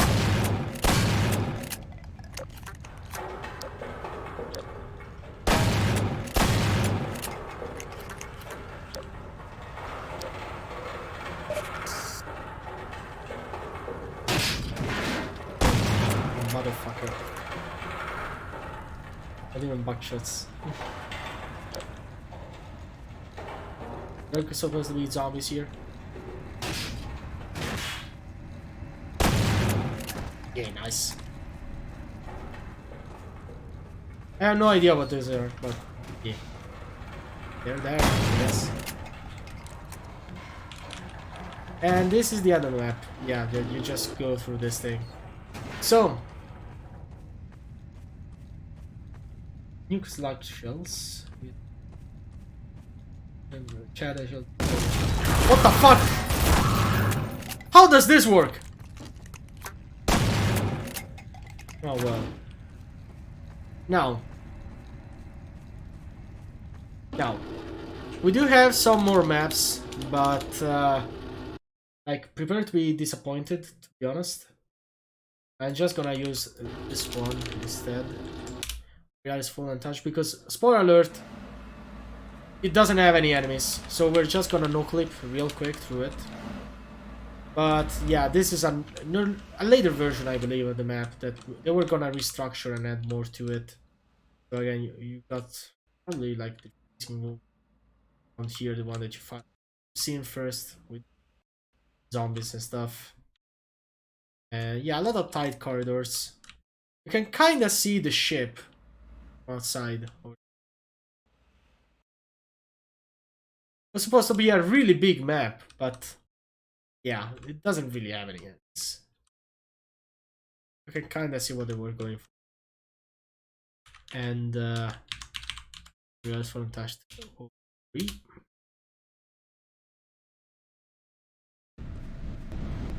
And this is kinda what we saw earlier, but yeah, it does have some stalkers, but that's it. The whole lot. Let me try something. Okay, yeah. Now, see this vending machine? This was actually seen in the Half-Life 2 E3 presentation. This was kept for quite a while in development, and then at the very last minute they decided, okay, yeah, let's change it. Yeah, this is kind of like what we've seen, but I do want to show you something else before going ahead with the next chapter. Map dev test. So this map, as you can see from the name, wasn't really supposed to be a level per se. It was supposed to be like a test map, but we've got the Borealis. It takes place in the Borealis, and it's actually pretty hard to play. At the end of the day, it's really just a lot of assets put into the Borealis map that they were reusing to test AI and the like. Those things you can see right there, they are roller mines. We'll get a better look at them later. Well, if they don't die... Yeah, they die. Oh, there's one. Remember roller mines from HL2, like retail? Yeah, those are the early version of roller mines. They do also explode, like that. Perks, Lord Game. Yeah, wait a minute. They are as bugged as they are in retail, don't worry. Also, this thing, you probably know it. I think it got into retail, but it went completely unused. However, it was also like featured in the E3 2003 presentation. So yeah.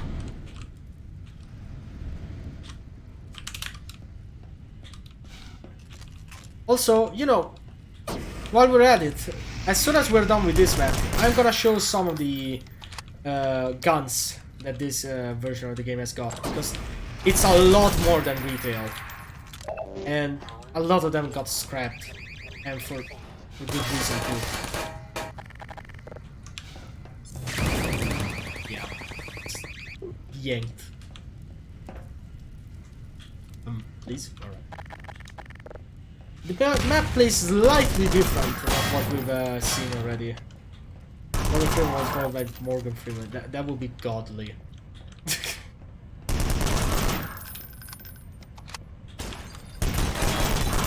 Yeah, it was also fun.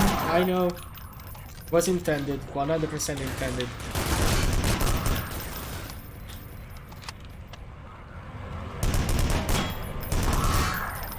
Oh, bloody hell, I didn't remember. And I played this map quite a lot actually, because it's, as I said, even if it's just a test map, it does have a lot of enemies, it's quite hard. And I really wish they kept this sound. Also, right, one more thing that you would have gotten into the Borealis is a fire extinguisher. For some reason... Oh no, it does work, okay. I thought it didn't, but nope. Like sometimes it does, sometimes it doesn't. But yep, Gordon Freeman with a fire extinguisher. It's a thing. For some reason particles don't work though.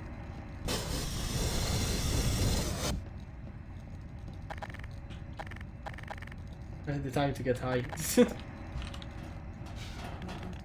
Looks for... yeah, or maybe some... I don't know. Bloody hell, an aimbot. What the hell? I'm here. Buddy? Buddy, are you?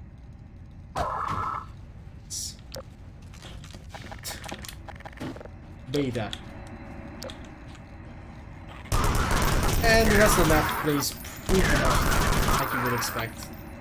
Like the other version.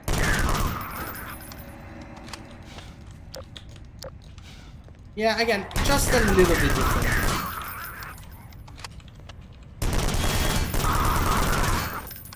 Oh, and you'll probably know this, but the zombies are different too. This character over here, this is not Odessa Cabbage.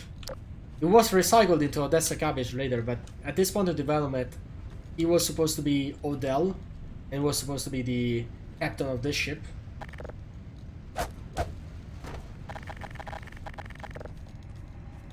And yeah, this is pretty much it.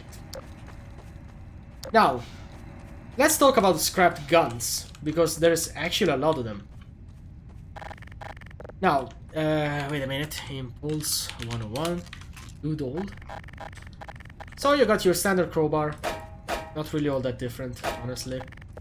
Ice axe, we'll talk about this one, was supposed to be gotten right here in the Borealis. Stun baton, you could actually use the combine stun baton. I think this is from a different time in development though. Again, the beta is kind of a mixed match of assets when you think about it really. It's just... yeah. 0 point energy field manipulator, aka the gravity gun, works similar to retail. Not entirely like retail, because if I find something to grab, you will see instead of grabbing it from the middle, it grabs it at predefined points. It's pretty weird and buggy, honestly. Oh wait, just as I say that, oh wait, there we go. As you can see, it's weird. It doesn't pick it from the middle. I don't know. Gmod rest button. Well, you're gonna see something from Gmod, alright? This is the fizz gun. I am not kidding. This is the fizz gun. And it works like you would expect. Kind of. You can actually see that this was actually... this was featured in the E3 2003 presentation. At that point, I think it was supposed to be just something for the team to play with. It was supposed to be an actual gun at some point in development. You cannot freeze props, you can only move them around. But you can also weld them, like this. It's buggy as hell though. Again, there. Again, it's not that Gmod copied Half-Life 2. It's the complete opposite, it's just that Valve decided to scrap this thing because, well, honestly, it's extremely situational, so I'm not really wondering. But it was also featured in the E3 2003 presentation, as it said. So, if you want to see Valve use a fizz gun, you absolutely can. And yes, Gmod is an actual true mod, but again, the fizz gun was completely scrapped, and Gary decided to remake it from scratch, basically. Yeah. Got it. Pistol, pretty much the same as Beetle, really, just the reload sound is incomplete. Flare gun, we're talking about this one.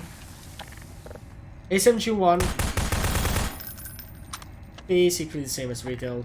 SMG2, there is actually another version of the SMG in game, and it's interesting because it's got burst fire as well as just continuous fire.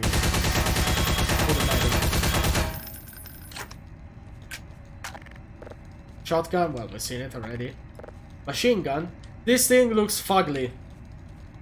And for some reason you cannot use the scope, but... look at that recoil. Brickbat. You were supposed to be able to grab random trash and throw it. That's it. That is the brickbat. Not even kidding. The interesting about the brickbat though is that they weren't just rocks and stuff like that. They were also like head crabs and spears. Like it's weird. You were supposed to pick up a lot of stuff and just throw it at people. Now, AR1. Gordon Freeman had a fucking AK-47 at some point in development. And it does have different firing modes.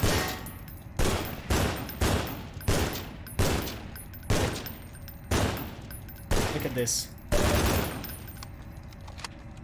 Again, it kind of makes sense that he would find an AK-47 in the original storyline, like in the original aesthetic, but yeah, it looks off. Come on.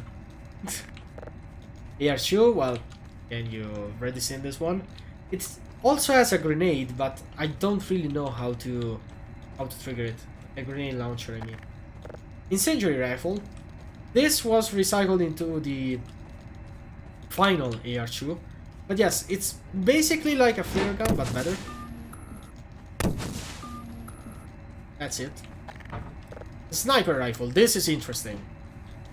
At some point, while fighting snipers, like combine snipers, Gordon was able to take their rifle and use it for himself. And this thing is awesome. Source lag, but yeah. It does a crap ton of damage. It looks amazing. I am really, really sad that it got cut. RPG, well, it works as you'd expect. You can toggle between like following the mouse around and just fighting like this. Laser Crow is more fitting for Gordon, yes. Grenade, as you'd expect, it's a grenade. Not much to say. Slam, this thing was cut from HL2, but put it back into the game in Half-Life 2 Deathmatch. So, yeah, just throw grenades and then that's it. You can also use them as tripwires. The half wire is extremely interesting. It's a grenade that you launch. Well, that is probably not a good demo. Let's try to launch it over here. It hops around, like it attaches itself to the various walls and floors and whatever. And if you go through them, it explodes. Now let me use God mode because I dive. It's extremely great. To be honest, not that useful, but just really cool to see in action. Molotov, well, you know what a Molotov is. For some reason the fire doesn't render, but yeah. They were supposed to be Molotovs. We should actually be able to see them in action later on in the game. So yeah. Binoculars, you saw them in Ink Pop. They're binoculars. That's it. Fire extinguisher, you saw it in action. Pyropod, yes, this is from a later stage in development, but it does indeed work. Tow cannon, remember this from Half-Life 1.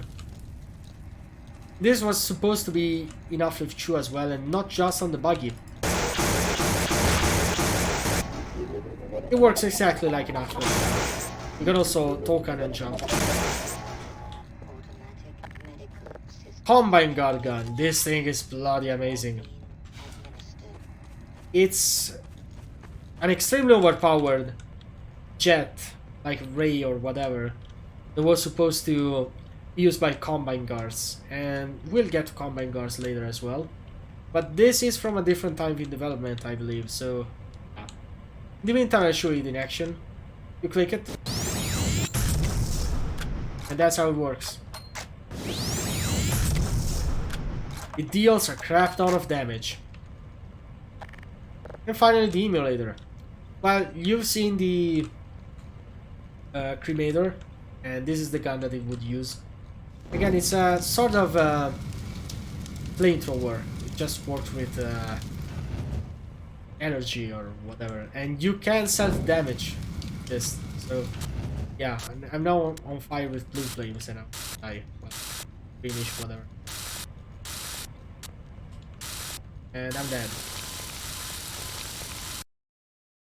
So now that we've seen the Borealis. Oh no, I wasn't supposed to. Damn it. Let me see. It's more of this. Okay, looks like AI is working. Sometimes AI breaks when you load quick saves from this. So yeah. I'm gonna go ahead with the storyline. Now, once the Borealis did its course, but it actually, as far as I know, wasn't supposed to reach Kraken base because, of course, something would happen inside the ship. You would see all the stalkers and zombies and whatever. So, at some point, Gordon was supposed to board a mini sub and go to Kraken base. This is Kraken base. Well, this is a prototype map. The map wasn't really finished. But, yeah. It was supposed to be an underwater base. Supposed to be. It's shiny for some reason. And yeah. It's a pretty big map. Again, prototype, so it doesn't really have a whole lot of stuff. This is the mini sub. Gordon would reach the base. For some reason, probably because it's a prototype map, you spawn very away from that.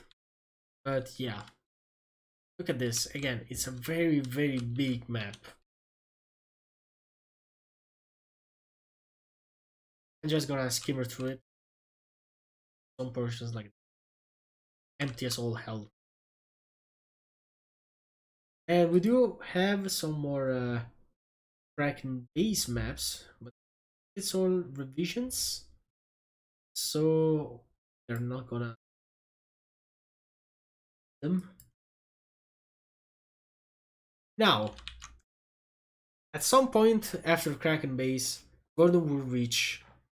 I don't really remember how that chapter is called, but oh,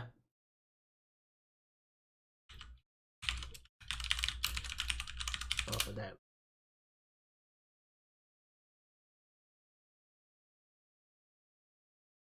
weather control. Weather control was a facility used by the Combine to control the weather because, of course, they weren't content by just controlling like the Earth. But sadly, we have no maps for that. It was just mentioned in Half-Life 2 Raising the Bar. So apparently the chapter was scrapped really early in development. After that, weather control was where originally, after blowing up the facility, the rebels would start like rebelling against the Combine.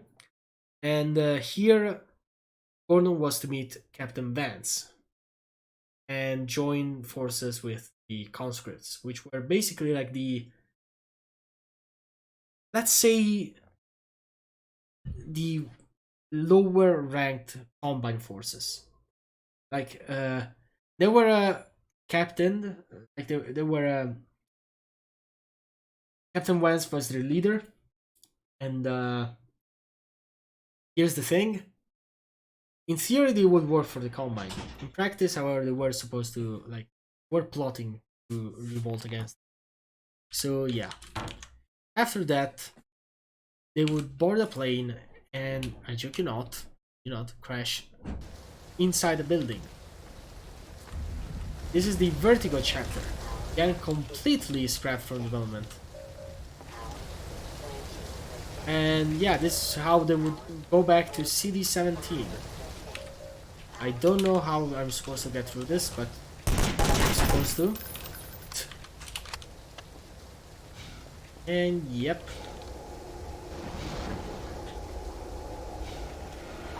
This is Vertigo. This map is so confusing, believe me.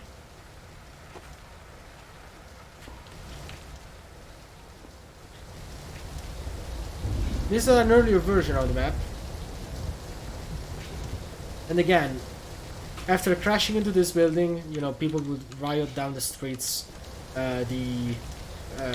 You got basically the last chapters of the game taking place, and yeah.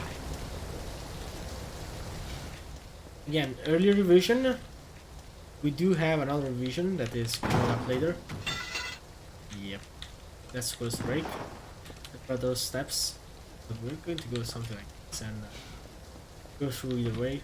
I think that is actually how you're supposed to go through. So I'm not abusing glitches or anything. And yeah, I'm not really sure where you're supposed to go after this one, but I do want to give you a good look at the skyscraper, where the plane crashed in. And the thing here is, you're supposed to start from the very top of the building and then work your way down to the street level. And this is a later version of the map, and you're going to see that the skyscraper looks much different now.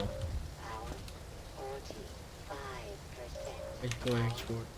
I don't remember that map honestly, but yeah. Wait. Don't really remember where I'm supposed to go again. I think I'm gonna no click again. Those vertigo maps, they are very confusing. For that, this is where. Also, listen to those FI1 sounds. There we go. So, not everything was textured there, as you can see. Some of the later buildings, like, they're not textures. The rain particle, for some reason, doesn't work on the map. Yeah. I am pretty sure there was supposed to be... Nope. I'm pretty sure there was supposed to be a plane crashing, like a crashed plane here, but yeah, it wasn't quite ready yet. And yeah, pretty sure you were supposed to go here. And yeah, that will start free.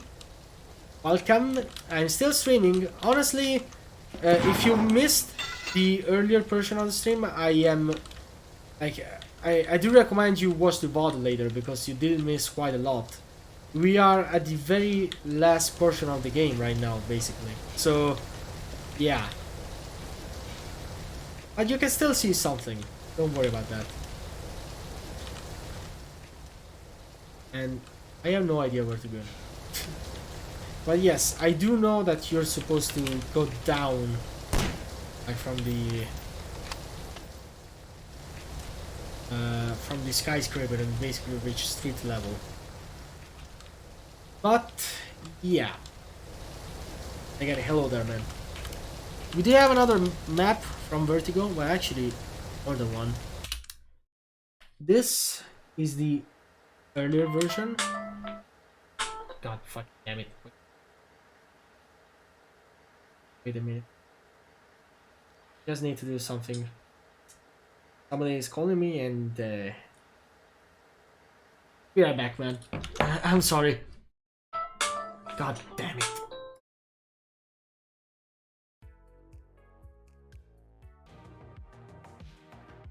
Yeah, I'm sorry about that, but I am back now. And well, we're ready to continue playing this. Because again, there is quite a lot to see now. Scenes, and actually, well, wait, yeah, it's captured now. So again, Gordon will slowly descend to street level. You can see the skybox again. Let's take a good look at it.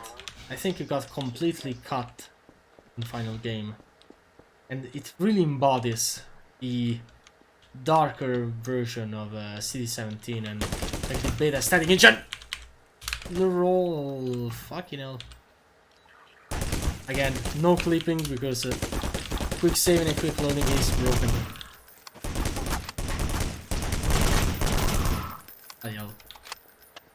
And I told you, like, in general, when it comes to cut chapters and cut maps, there's a lot of verticality. You just don't see it in Half-Life 2. Especially in these levels. Of course, it's supposed to be a skyscraper, so... yeah. Very interesting.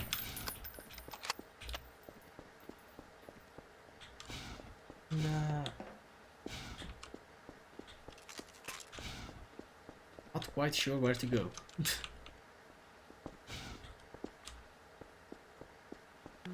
Nope. Nope. And the game was basically saying, nope, you dumb fuck, you're not supposed to go here. Alright.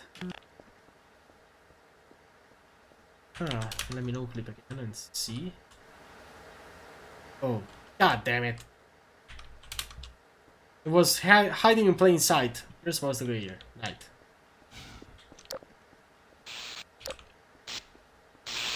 Oh, that's nice. And zombies. Oh, that's nice.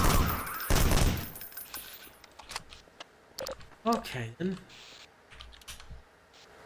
Is that it? Yeah, I think. Oh, that's not quite it, actually. Huh. There's a whole portion over here that is... I'm not quite sure how to get here. They're supposed to.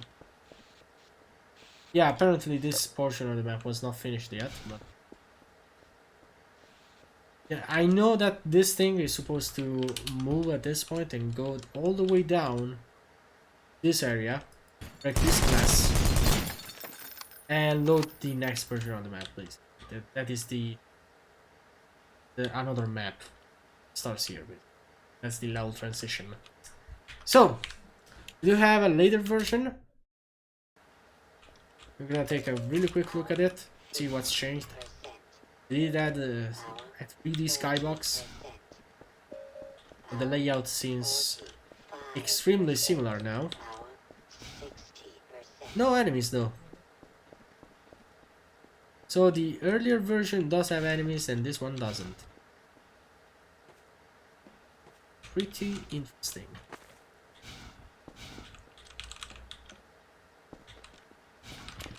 I wonder if they managed to complete that part with the elevator. Would be very cool to see. Yeah, it looks the exact same, except that this is the more modern style of the Vertigo skyscraper, and there's of course a 3D skybox. Nope. Well, it looks like there is a really long hallway here now. But there's no real way to access this. Let me see, Matt. Let's go full bright one. Yeah, it's empty.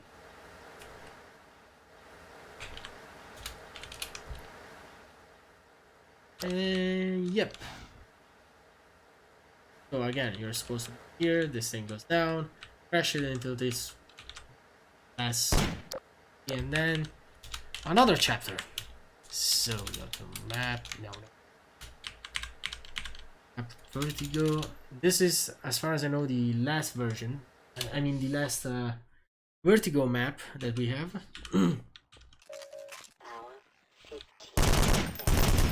So, last map for this chapter, and then we go to the Street Wars.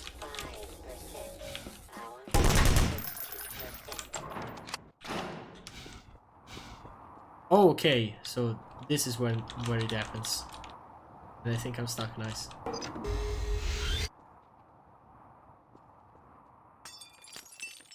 That is really anticlimactic, but so there is this cool area.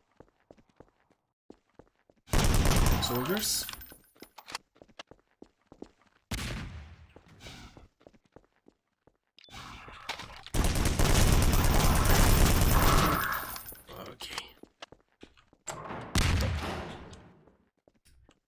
quite sure what this is. There's no lights. Oh, okay, so you can go up here. I'm rather sure you're supposed to run the elevators.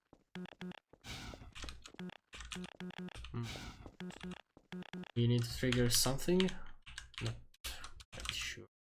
As far as I know, there is indeed. Yeah. Supposed to take one of those, but wait a moment. This. Yeah, it's literally just this one. No way to open it. Yes. We're just gonna flip. And right. I went the wrong way. Nice. You're supposed to go here. Head crabs. Head crabs. Holy shit.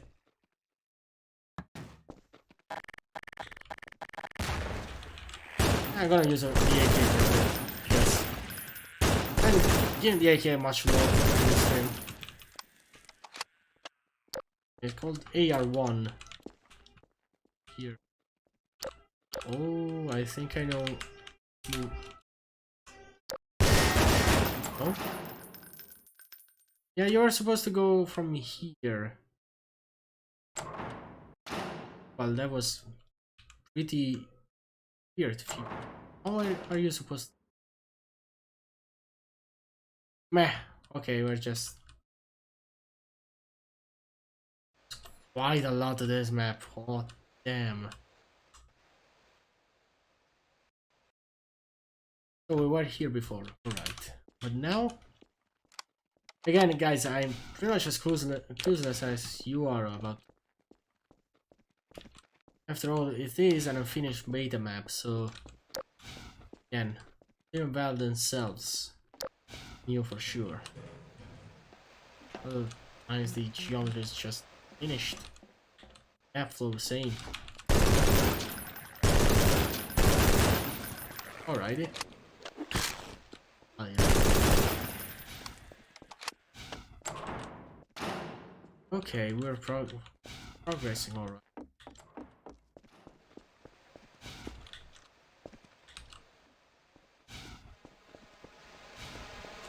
Gas. Step on the gas. Fucking hell. What? Are they respawning? Huh. Okay, so not respawning. Nice. Infinitely respawning enemies are bullshit.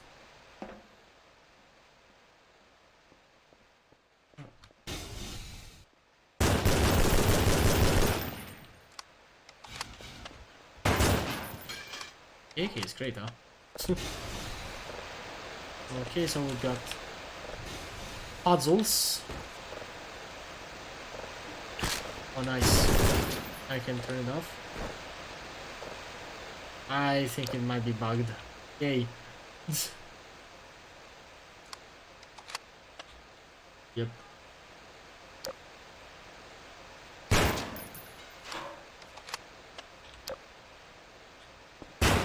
This does indeed have HL1 vibes. The only thing that sticks out is the AK, because otherwise it really feels like Half-Life rolling through vents and stuff.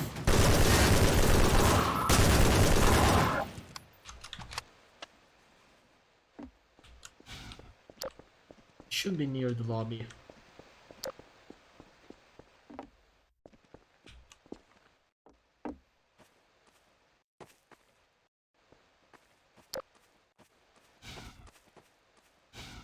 Is that it? So, this should be the lobby. After this portion of the map, which by the way doesn't have any likes, so alright. There should be the Street Wars chapter. So, you know, Gordon reaches this part of the map. After this, reaches a skywalk. See really, really quickly now. Power 15%. Power There were some weapons there. 30%. Power So now we're at the street level, Power almost. 60%. You see a battle going on between like a bloody tank and some striders. As far as I know, this tank shouldn't be combined, it should be like the used by the conscripts. Which again, conscripts are a rebellious faction inside the combine. They were supposed to be just rookies, basically. But they are secretly aligned with the resistance.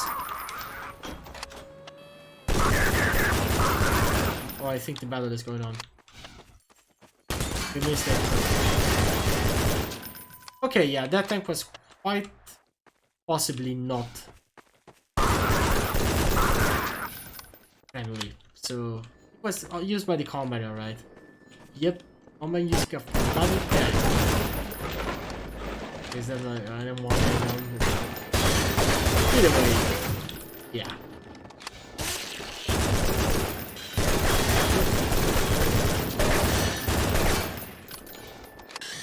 They should do all the maniacs at Velda. It's in them quite a lot in beta maps.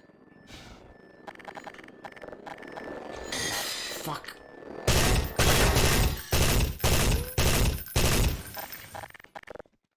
I wonder. Nope, that did nothing. And take climactic.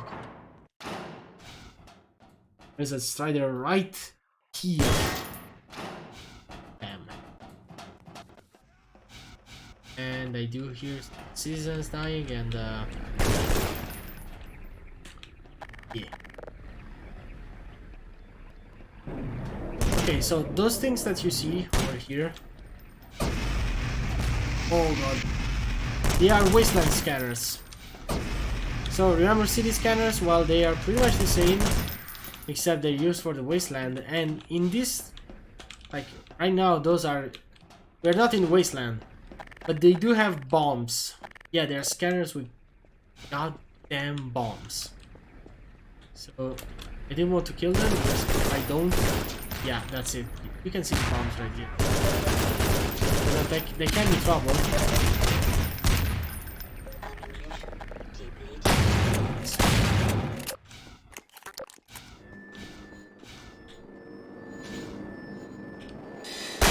Are you? How many maniacs can you fit in one map? Huh. If I'm glad of something is that the retail Battlefield issue doesn't use nearly as many maniacs as this one.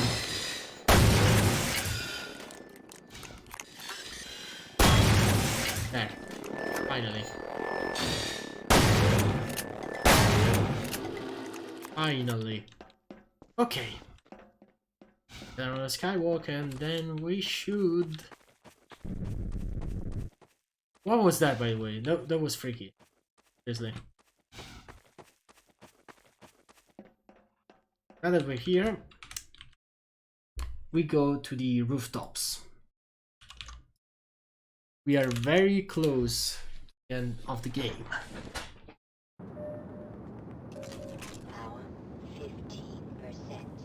So this map is pretty interesting. It starts with those Gasmax citizens throwing Molotovs, then a Wasteland scanner is supposed to come out from this window.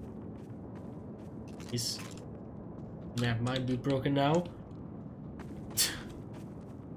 Yeah, it's broken. Let me start it.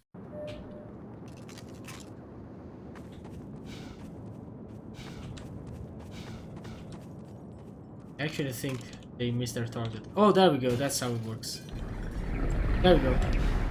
Now, those Gasmax citizens, they get inside there.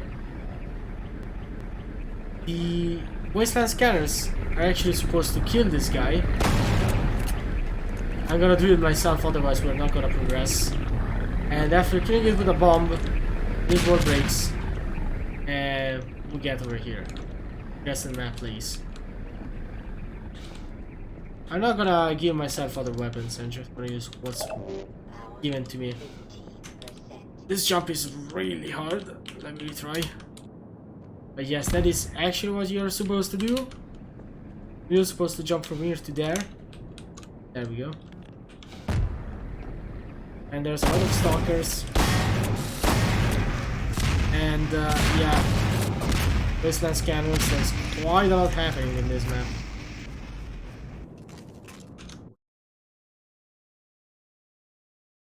Sorry about that, I didn't have OBS foreground.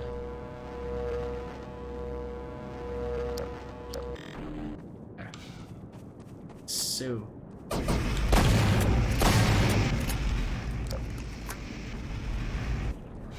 just gonna need to do this.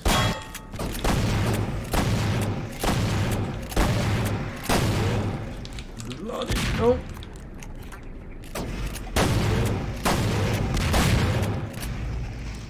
Okay.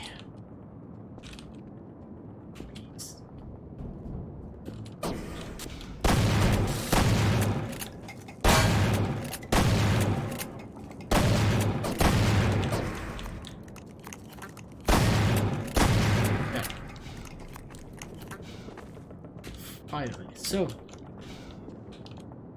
the map's actually almost over, but again, this is a pretty hard map. Now what you're supposed to do is jump from here to there.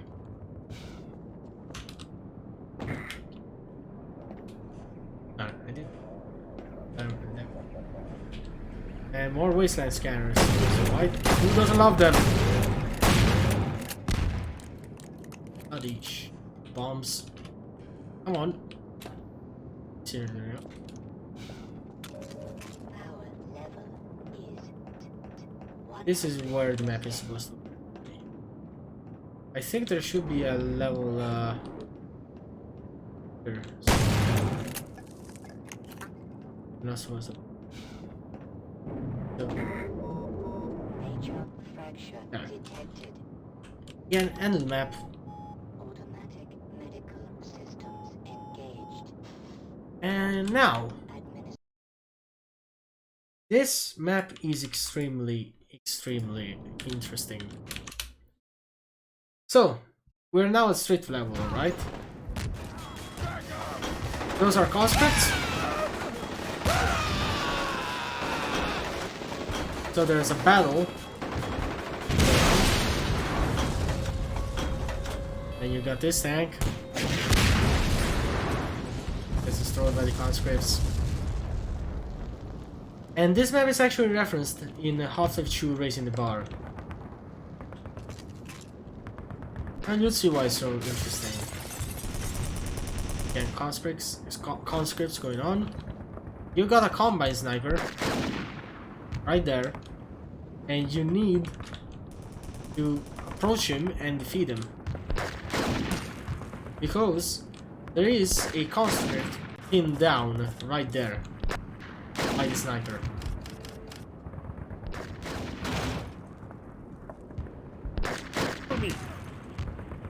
This guy right here says cover me, and all. And you follow him. Cover me! And then sniper just blows up that car. And here's where things get a little bit weird, because you're supposed to just let the sniper break through the windows and let you in, like that. So you're likely to take a shot, but luckily it's sorry. Then just avoid its shots. There are zombies over here. You go to the guy that this time has got pinned down. Get a rocket launcher.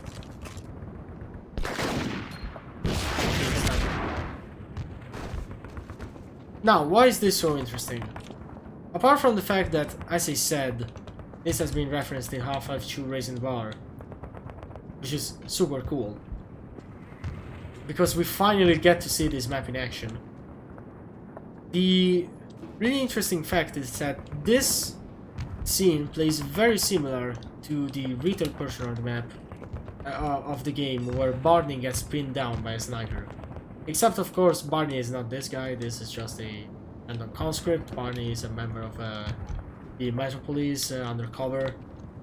But yeah, again, it's extremely similar. And this was made very early in development too. Now, after this part with the sniper, we get to Vance's headquarters. Again, Captain Vance is the captain of the conscripts, working undercover with the rebels. Now, this is just a very prototype style map, but yeah, we got the crab synth. And those guys are present in retail too. They're just, instead of being actual enemies, they are just props. Much. Then we got those combat APCs, all, and this over here is supposed to be script's headquarters. So, being a prototype map, this is highly unfinished. But yeah, after this one, you would basically just go through the inner walls. Those are not the outer walls of cities, and the inner walls, and go into the Citadel. Now, as I said, the Citadel hasn't really been like so this wall is right here, very close to the Citadel. The Citadel hasn't really been well mapped out because they didn't even finish the earlier level, so why would they work on later levels when basically got an entire game to do before this one? But yeah, that is the part of this, and this is those are all prototype maps that you're gonna see from now on, because again,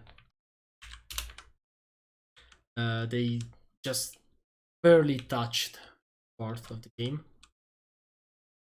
And this is called proto underscore CD17 Citadels underscore skybox. They were testing the skybox with this one, as in as you can see, only this part of the map is actually actual map. Everything else is done via 3D skybox, and it's cool. There it is. This is skybox. Now, proto underscore citadel underscore interior. So we are getting into the interior of the citadel. As you can see, extremely different from the retail citadel, and this is made of tiles, actually. And that's why I said earlier when looking at the skybox, it's interesting to see there are some tiles there, because again, the interior of the citadel was made to tiles and stuff like this. So again, extremely different. I think it looks very eerie with all the chains, like, also very cool. But between you and me, I do prefer the retail citadel. And yeah, we do have some more prototype citadel, and we're gonna just skimmer through this because aside from some prototype architecture, not see. So prototype type citadel 2, and it's all those giant metal pipes and all those chains and tiles together. Extremely different. The type on this mechanical. So those machinery together with the steel pipes.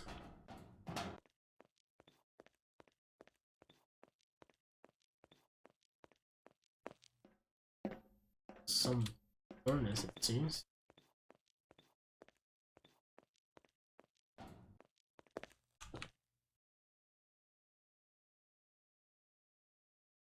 next. Wait. No. I have no idea. I actually need tank. This is it. And there's no yet. Architect.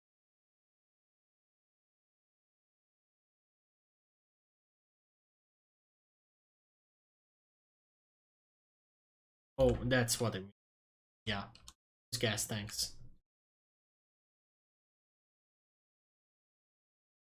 So, proto citadel underscore cell block.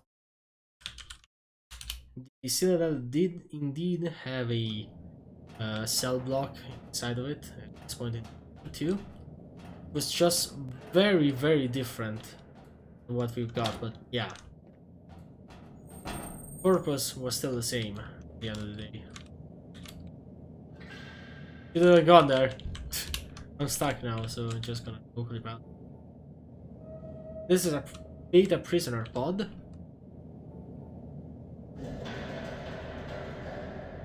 Look at this.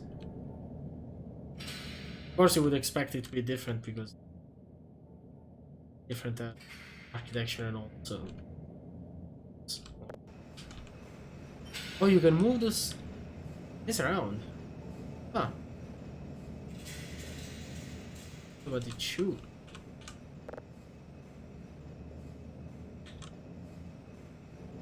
Yeah, I don't know. Still, very cool.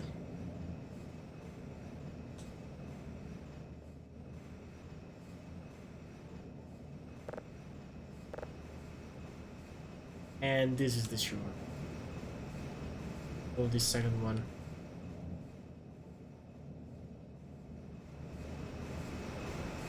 Alrighty then. Proto underscore core WH.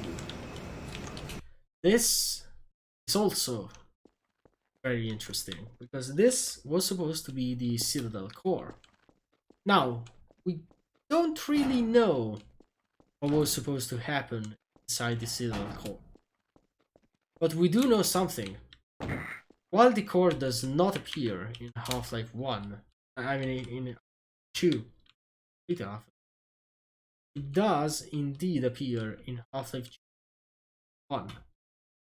So again,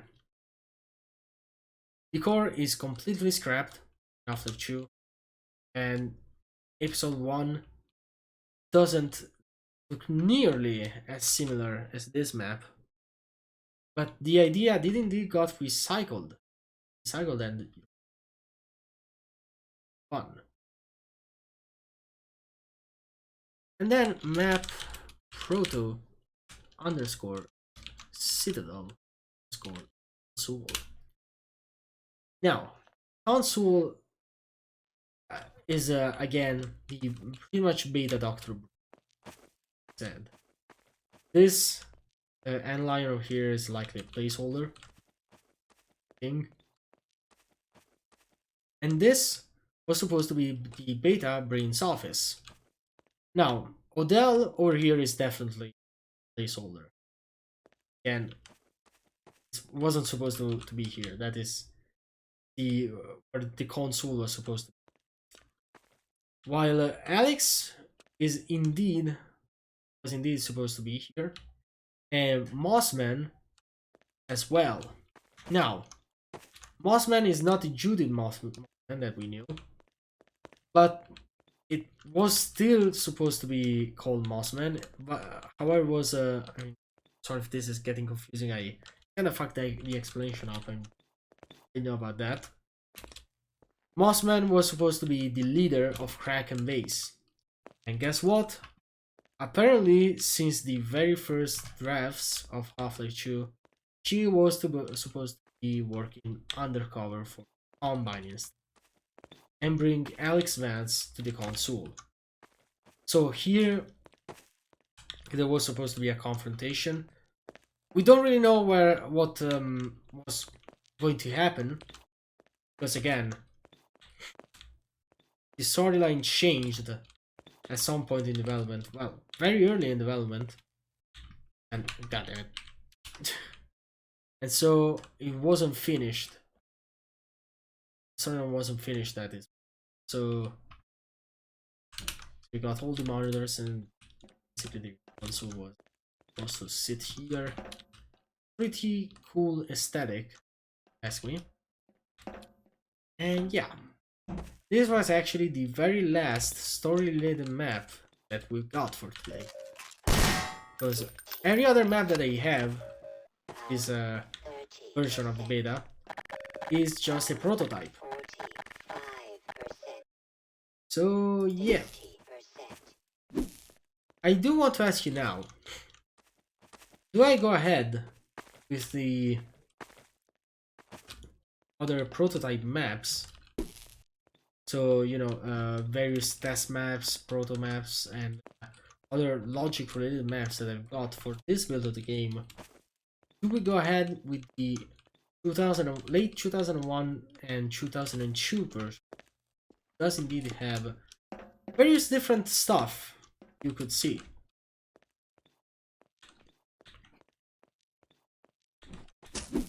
I'm gonna let you choose, and yeah. If I don't get an answer in chat, I think I'm just gonna stop playing like the Wasteland 2 beta right now and maybe move to something else, or just, you know, end stream for the day, because it is a little bit late after all. So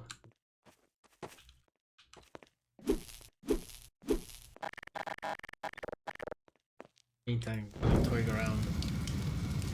Oh, I don't think I can kill them. They're just as long. They are not actual NPCs.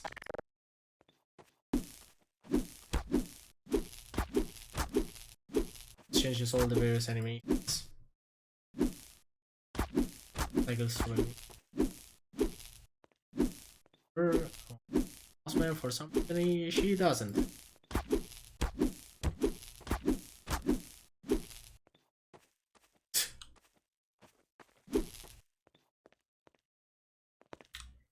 Yeah, right.